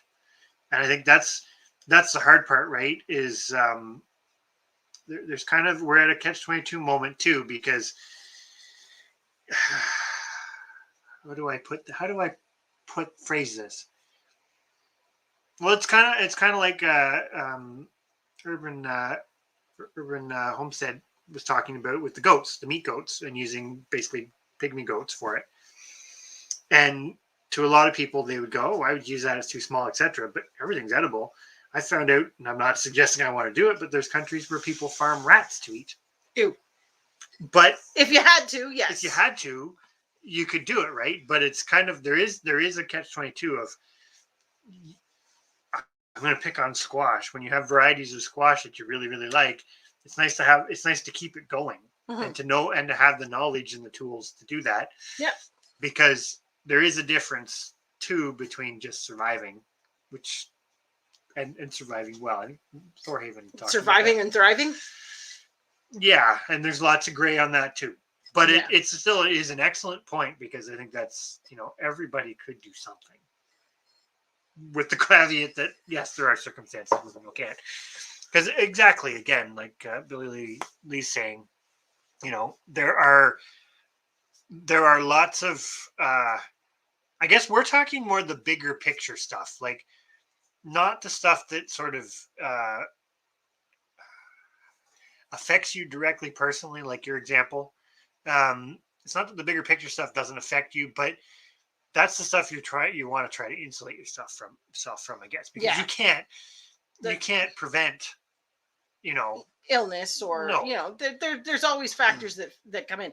I think that's the thing is putting stuff in place that you can see the bigger picture things coming. You can see, well, I'll pick on the Monsanto and the seeds and the genetically modifying and eventually controlling all of our seeds. There's only certain things you can do to prevent that. I'm glad you say that. I think I just put it out there because one of the topics was about, like, there's that political thing about you basically divide and rule, right? You can't. Humans are just seem to be inherently attracted to pointing fingers at a bad guy. And the reality of it is, most of the time there isn't one.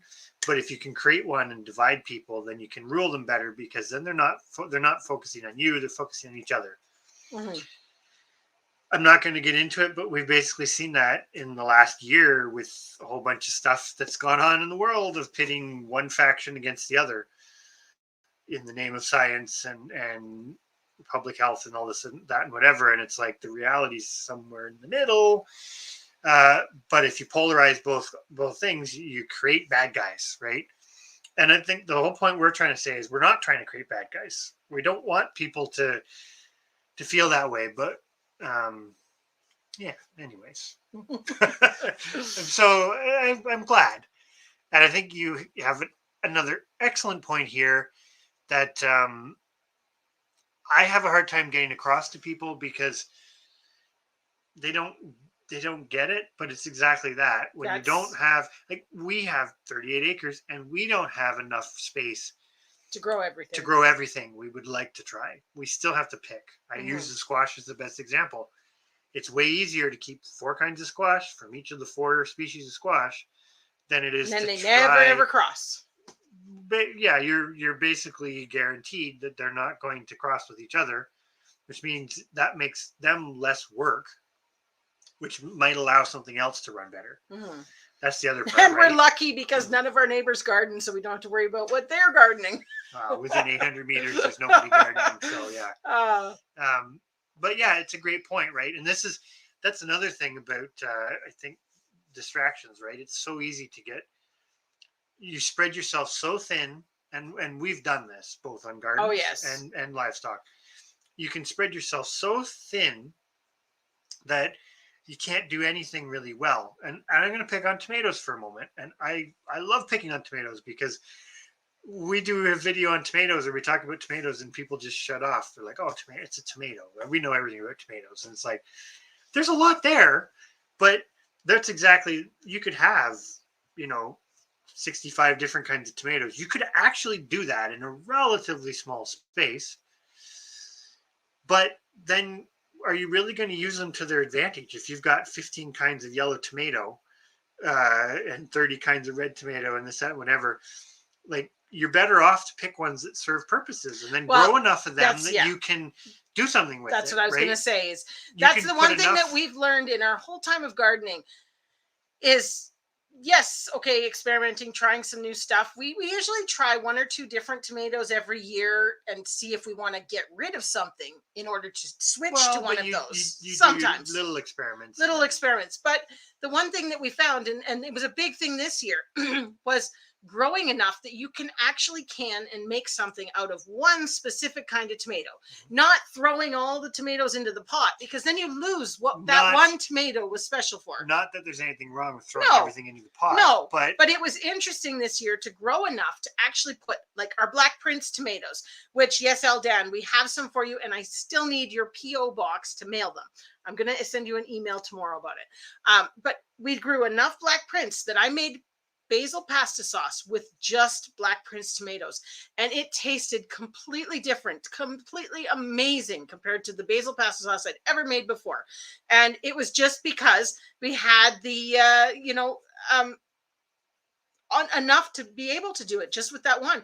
And it's something we had never done before because it was just, oh, it's just the Black Prince. We'll just throw it in with whatever. And it it's was like, interesting. it's funny though, right? Because it's kind of like artisanal, right? Because artisanal is almost exactly that, like specializing skill sets using kind of what you have and then using them in specialized ways, whether it's bread or wine or tomato sauce. But it's remembering that stuff, right? Mhm. Because that's part of the human experience to do that kind of thing. Yes.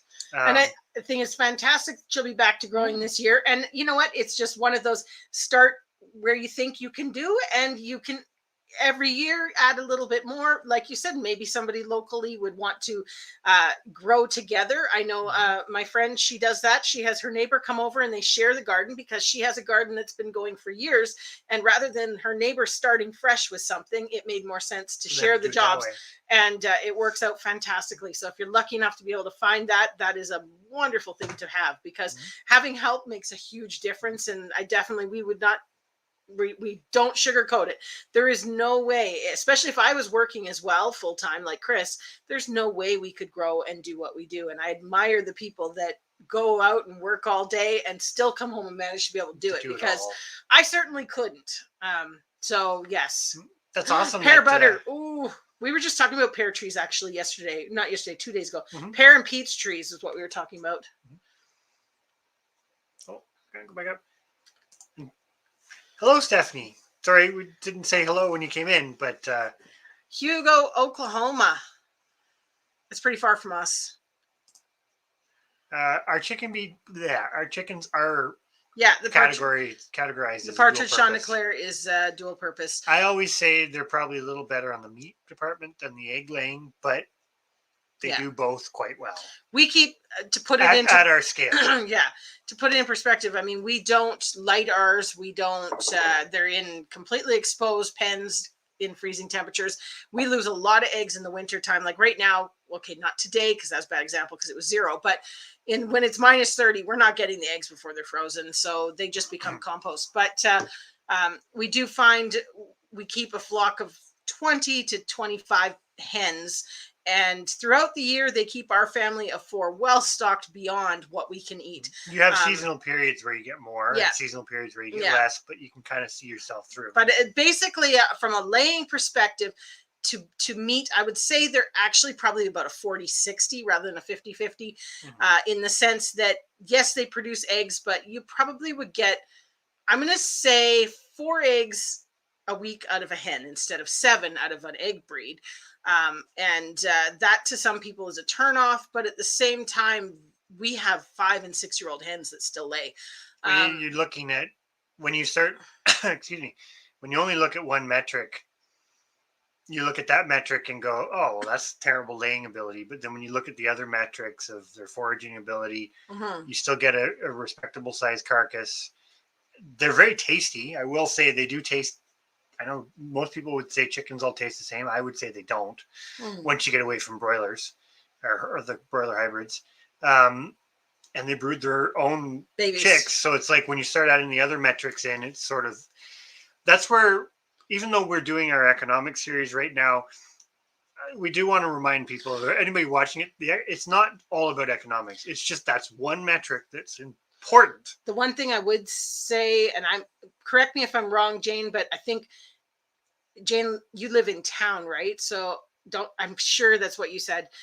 So you probably can't have roosters. Is that potentially? So I'm going to say that the partridge Chanticleer may not be the perfect breed for somebody that's in town, in that sense that you're looking more for egg layers because you're not going to have a rooster there so that they can do the sit their own and all that sort of stuff.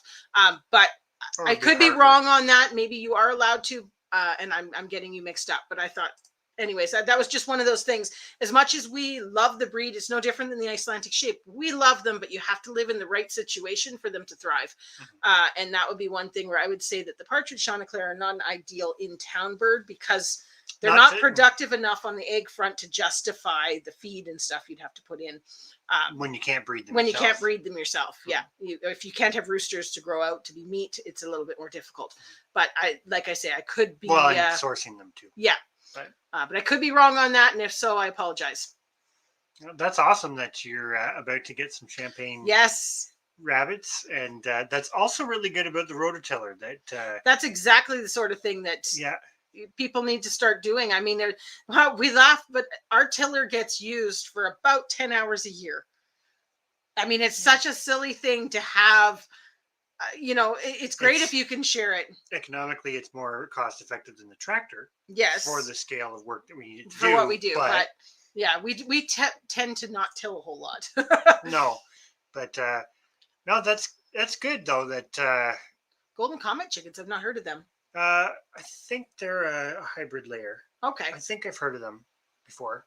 Correct me if I'm wrong on that, but that's awesome. And exactly, you're new to this, and that's great. It sounds like you're well on your way to a good start from the sounds of it. Well, and which is awesome. She was in Oklahoma, so her rabbits would not probably be coming from anywhere that we'd gotten rabbits before. We've got some of our champagnes from New York, and the one came from Pennsylvania.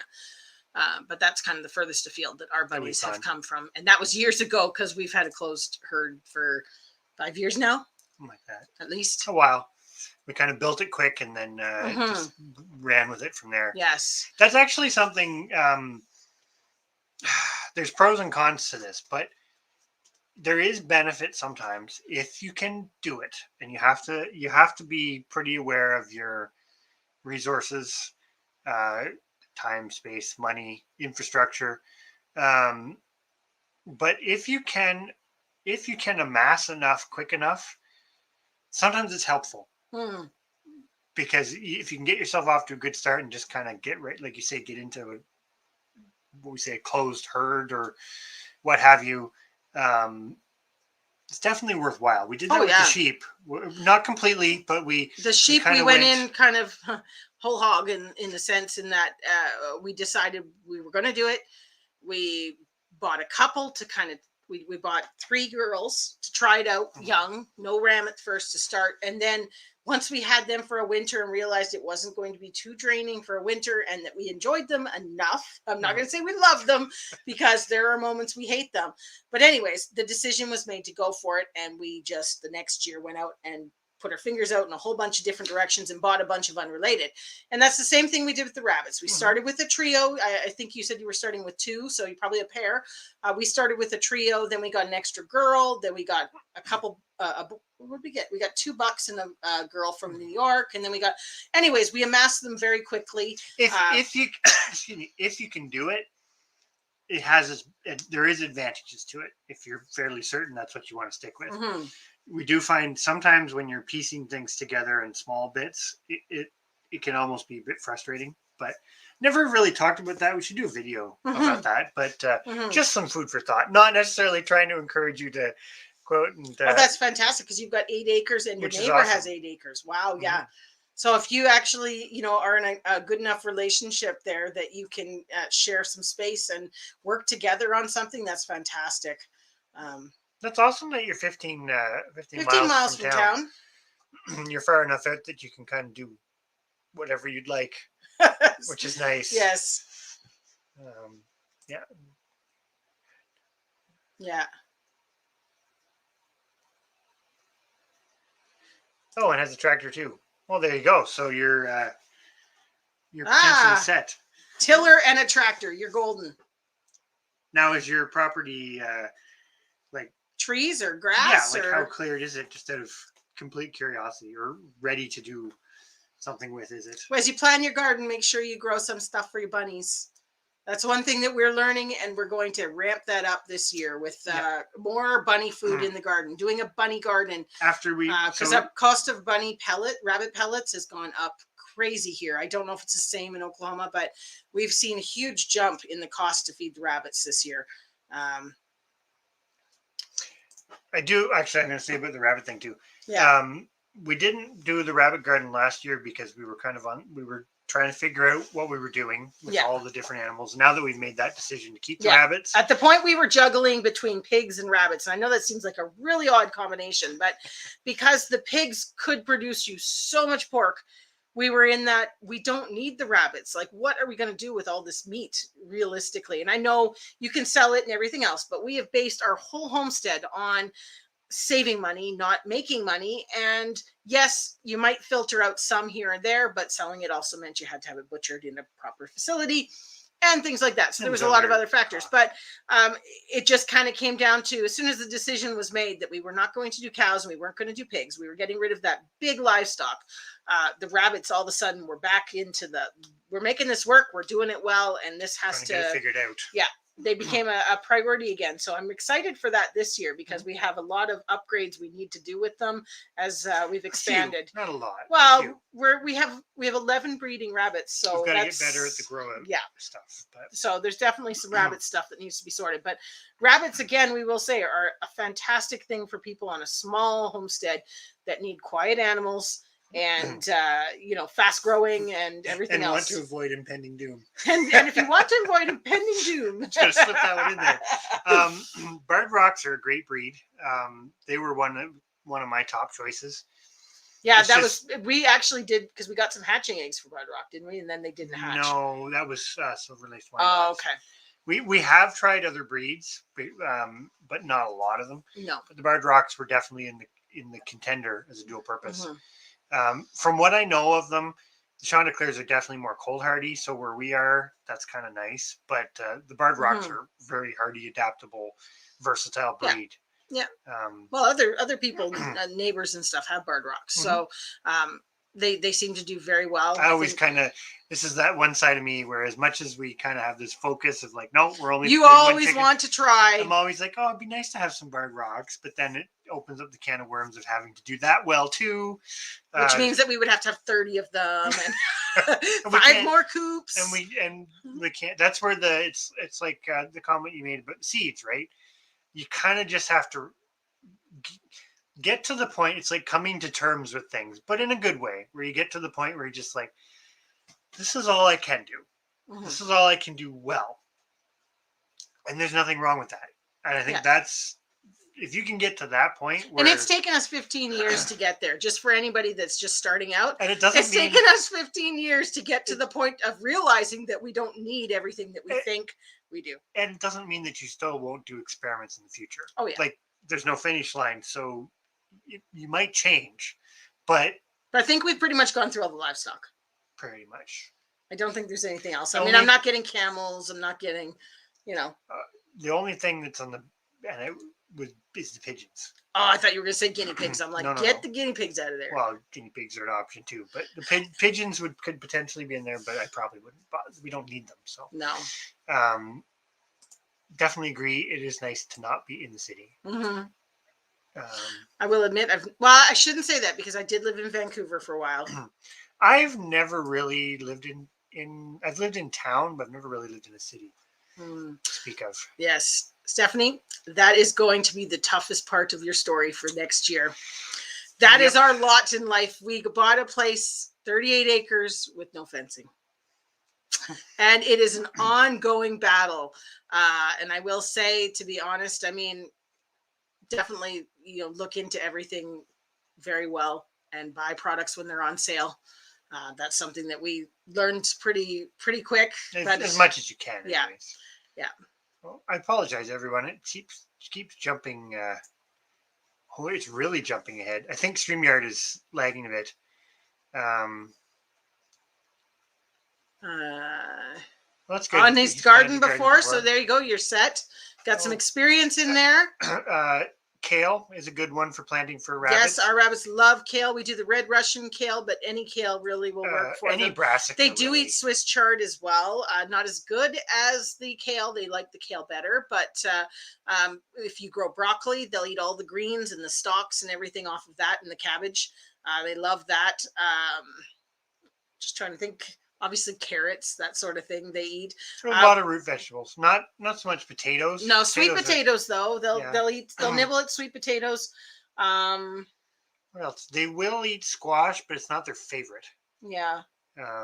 Ours like they will eat the Canada crookneck squash at certain times. Mostly they eat the peeling off of it. Yeah, they don't like the actual center, but they'll eat the peel. Like it's the same thing with the sweet potatoes. They will eat the whole sweet potato. Yeah, right? They will eat the whole thing. But another thing that we grow, and we're going to up that this year, is mangles. The rabbits love mangles. If you have beets in general, because mangles are a type of beet. Beets in general are a good one because they're fairly quick. And you get the top and the root part, which you can technically store the root part. So we're going to experiment with that. Yeah.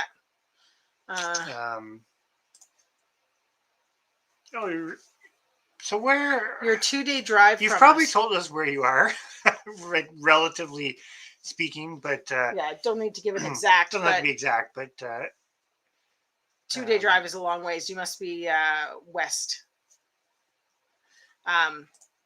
Yes, rabbit and feed in general. The one thing I will say, and this is kind of that catch-22 in a way, but grains themselves, they've gone up, but they haven't risen at the same rate as everything else. I'm going to put it that way, like whole grains, which is nice because we do feed sprouted whole grains to a lot of our livestock. So, yeah, that is nice that hasn't gone up. Thank you for sending your address. We will add it to, I'm going to the post office tomorrow with the Canadian Seed Challenge stuff. So I will mail you the Black Prince tomato seeds. We still have them in the package from when we came to you and forgot them. We don't have a video on the actual sort of killing part yet. Kind of, we're on the fence on that. That's something we were talking about a little earlier in the live. Yeah. About maybe doing some private videos kind of thing on that, and then just having them where we have that accessible to people, but it's in a private form. Anyways, we haven't really figured that out. We were going to do a it's not a survey. What is that called? Yeah. A survey on our poll on the community tab, asking if people would be interested in that. because that's something we could go down the line of doing some videos on, because Mhm. I always say Chris is so good at it. I mean, I've seen some horror videos after watching Chris do it, and then I watch some of these videos on YouTube and go, jeepers, that's not how I think it should be done. It shouldn't take that long, or things like that. So anyways, it's definitely on the table to make some, but it's kind of one of those, we'd rather they were set as a private, because that's just something that only, you don't want to catch Well, somebody off guard. They or need to you be do looking them, for or you that. do. We're kind of torn on the doing the members thing. Mm-hmm. Not so much. We're not. Well, don't get me wrong. We are doing this to some degree to help supplement. Like, we're sharing Income the for the stuff farm. because you get that passive, but we've kind of not really looked into the members thing because we're like, well, I don't know. It doesn't really make sense. That's the only thing we can really justify it with, would be that kind of content that we maybe don't want to have just out there in Mm-hmm. the whatever. But it's something we got to think about a bit more. Yeah. But So the sorghum for food, are you meaning for rabbits or just for us? the rabbits would probably absolutely love it. But We I don't didn't know. even offer it. I don't know. We fed the sorghum stalks to the sheep. They loved it. We didn't That even was, offer it to the but that was rabbits. after it was pressed. Yeah, we'd taken the sugar out. Because the Mennonite stuff is really high in the sugar content. Yeah, so we grew the Mennonite sorghum this year, and but I was talking to Miles not that long ago, and we discovered that the separation distance for sorghum is not that big. So you're going to be trying some more potentially. But the one thing I will say, because I'm pretty sure, Jane, you'd mentioned to us before about, are we going to do some videos showing using the sorghum syrup that we made? So I've kept 2 jars of it, and so I want to do a couple videos on doing some cooking with it and that sort of thing. So we're going to work on that in the next month as we do our next round of making the sugar beets into sugar as well.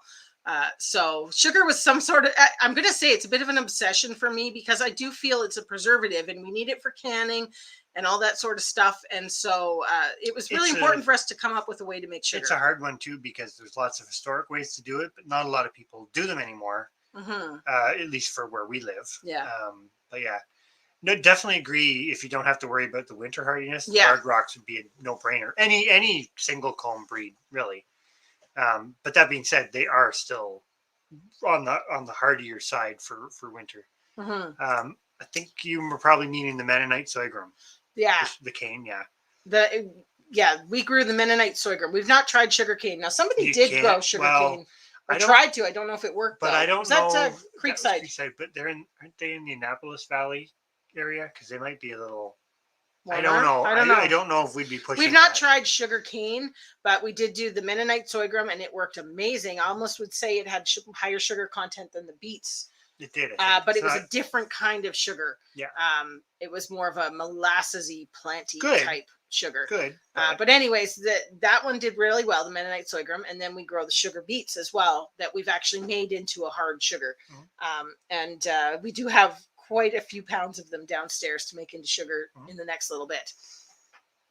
Quail. We've never tried the quail. That's one that he said too. He could try quail. Goes right in along with the pigeons. But it's well, you don't need them. For our situation, we don't need them. That's kind of the reason why we've never tried it. But and the one thing that you don't like about the quail is the difficulty of getting them to sit their own eggs, because we do not do well with incubators. Mm-hmm. We don't even own an incubator. I know quail are easy to incubate compared to even chickens, but yeah. I really like. I liked the ducks, but I will admit, I think the go-to poultry for me now are definitely the chickens. Yeah, well, and you really like your geese. The geese are proving to be very economical. The geese have just been. I mean, we didn't even get them butchered yet. We still have 5 extras, and yet they're no drain on the system. It's just amazing that they can exist on nothing. You can actually do geese the way they used to do turkeys, where you just go out and butcher them as you need them, and we haven't gotten the geese into our economics yet, have we? No, we haven't done that yet. Like we had. Well, now we only have 12, but we had 18 geese, and we only spent $270 this year feeding the geese. And I know we only technically have butchered 4 of them, but we still have 5 more to butcher. Mm. And it just puts it into perspective that you could go a lot larger scale on that if you want to, If you have the and space, if you have the space, and that's the it down. costs nothing. That's the downside to geese. You do need the space Like, I because mean, at let's say at 9 pounds a bird. Now, we did, the one bird was 13 pounds. and he was young. But I'm going to say 9 pounds a bird, or 10 pounds, just to make it easy. Even only growing those 9 birds this year, that was 90 pounds of meat grown for under $300. And that included feeding the breeders. So I can't even work that out really fast, but that's like Nothing. $3 or whatever, 3 something a pound, for homegrown, good fed food. And you get oil Yes. and you get down. And yes, exactly. We did a pillow, and I have 2 jars of oil that we're using instead of lard, or like lard. So definitely geese, again, we can't say enough good about geese, especially if you can get good ones that aren't jerks. And if you get jerks, you just eat them. Yes, that's what we do. Survival of the friendliest. That's awesome that you're coming up on your or today is your first year anniversary. That's Oh, pretty wow. awesome. Congratulations. I've actually, the whole family liked duck meat here, and the goose is not much different, which is nice. But I have actually grown Pekings once. I used to grow cayugas primarily for meat, but I mean, you had khaki Campbells for eggs, but for eggs, yeah. Mm-hmm. And I have raised Muscovies. Actually, quite liked them. Found them a little harder to process, but oh, okay, your Red Lake area. Oh, well, nice. Yeah, that's quite a drive. Yeah. We'll have to there's send some with my parents. I was gonna say, but you might be better off going. There are some breeders. Your Red Lake. There is some breeders around Thunder Bay. I'm almost positive, and there is some in going into Manitoba, like Winnipeg area. Yeah. So you might be able to still get some from not too far away, like relatively speaking, for closer than we are. Absolutely, Miles. Weeds. Yes. Yeah. Sorry, we left that part out.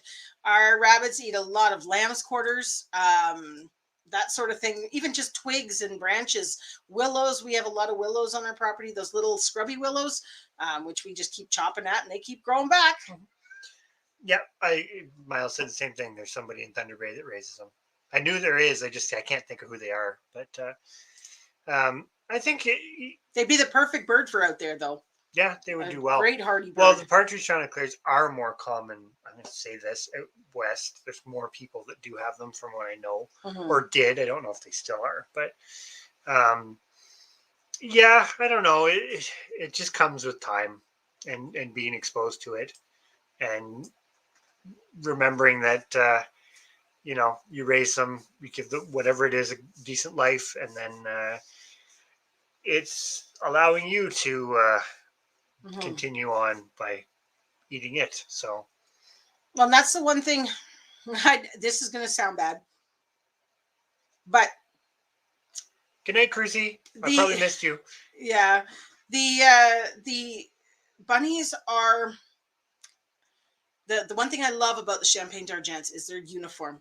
I've said this numerous times in lives and on videos, but when something looks the same every time, it is the process gets easier because you get attached, because we still do, and then the next one comes that's equally as cute and equally as friendly and I also looks the same. Too, and when you have a population, when you eventually get to the point that you have a population, you start to understand, however you want to put it, that you need the cull to keep the population healthy and going. So because once you get to the population point, when you're always keeping breeders and keeping replacements and stuff, if you keep everything, it just doesn't go well, right? It's very much like a wild system, except you are the predator, basically. I find it actually more difficult, and people say this all the time. Oh, just buy a couple pigs, just buy a steer to raise out.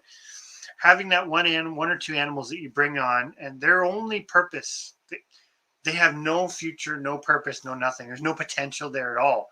They're just there for you to raise them out and eat them. I find that really hard.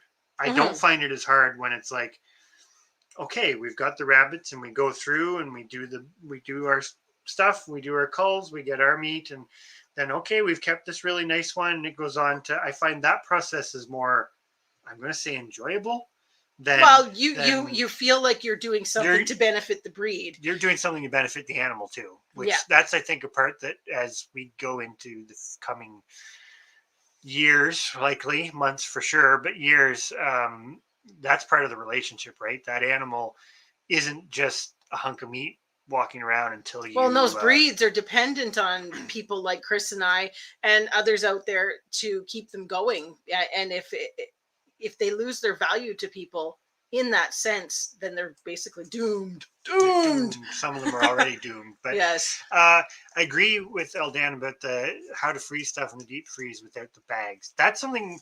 Oh, that It drives me depends. nuts. It depends what it is, but yeah, It's like the vacuum sealing. There's got to be a better way because that's not sustainable. I can't get those products on my own and I can't reuse half of them. something you can do And is freeze them in blocks of ice like they do fish, because then they don't get freezer burnt and dry out. that's also true. But it takes up more space. It's just a thought. We don't usually start our squash until we might. After our tomatoes. I was gonna say we might start at what, end of April, because we've got the greenhouse. Well, we usually like the squash to just be started coming up before we transplant it. Because like you said, they don't like to be transplanted. So we do the squash all in their own big containers. At least that's what you're going to do this year, right, Chris? Yeah, Right? that's the plan. Because last year he was like, "Oh, we'll do 3 in a pot. That'll be no," because they were too close together. Because you don't want to disturb them. So basically, we start them in a bigger pot to begin with, so that we can kind of just plunk them into their hill. And so we usually don't start until later because then the peppers and everything are already out to where they need to go before we're starting it. So I'm pretty sure it's getting close to the end of April before we start them. Oh yeah, It was like the sunflowers. We started the squash and the sunflowers at the same time. Yeah, that'd be the earliest I would do it, because the squash can't go out for a while. But yeah, I definitely think, because there's a bit of talk about sorghum. I think, like, basically, sorry, the to cat's about to dump to us as the peasant folk, corn is unfortunately pretty much lost to us. In my opinion, it's very difficult to do anything aside from the standard varieties, basically. But sorghum is still well within the realm of doable because it's got such a small separation distance. It hasn't been exploited. Oh, as he's much. so excited for this, Miles. So excited. But I do agree. Like every animal, you can feed it to you can feed some part of it to everything, which is amazing. And I couldn't get over how much we got from a small patch. Like we only planted 2 rows. Each row had what, maybe 25 stalks, something like that. And we got how big are one of those garbage pails?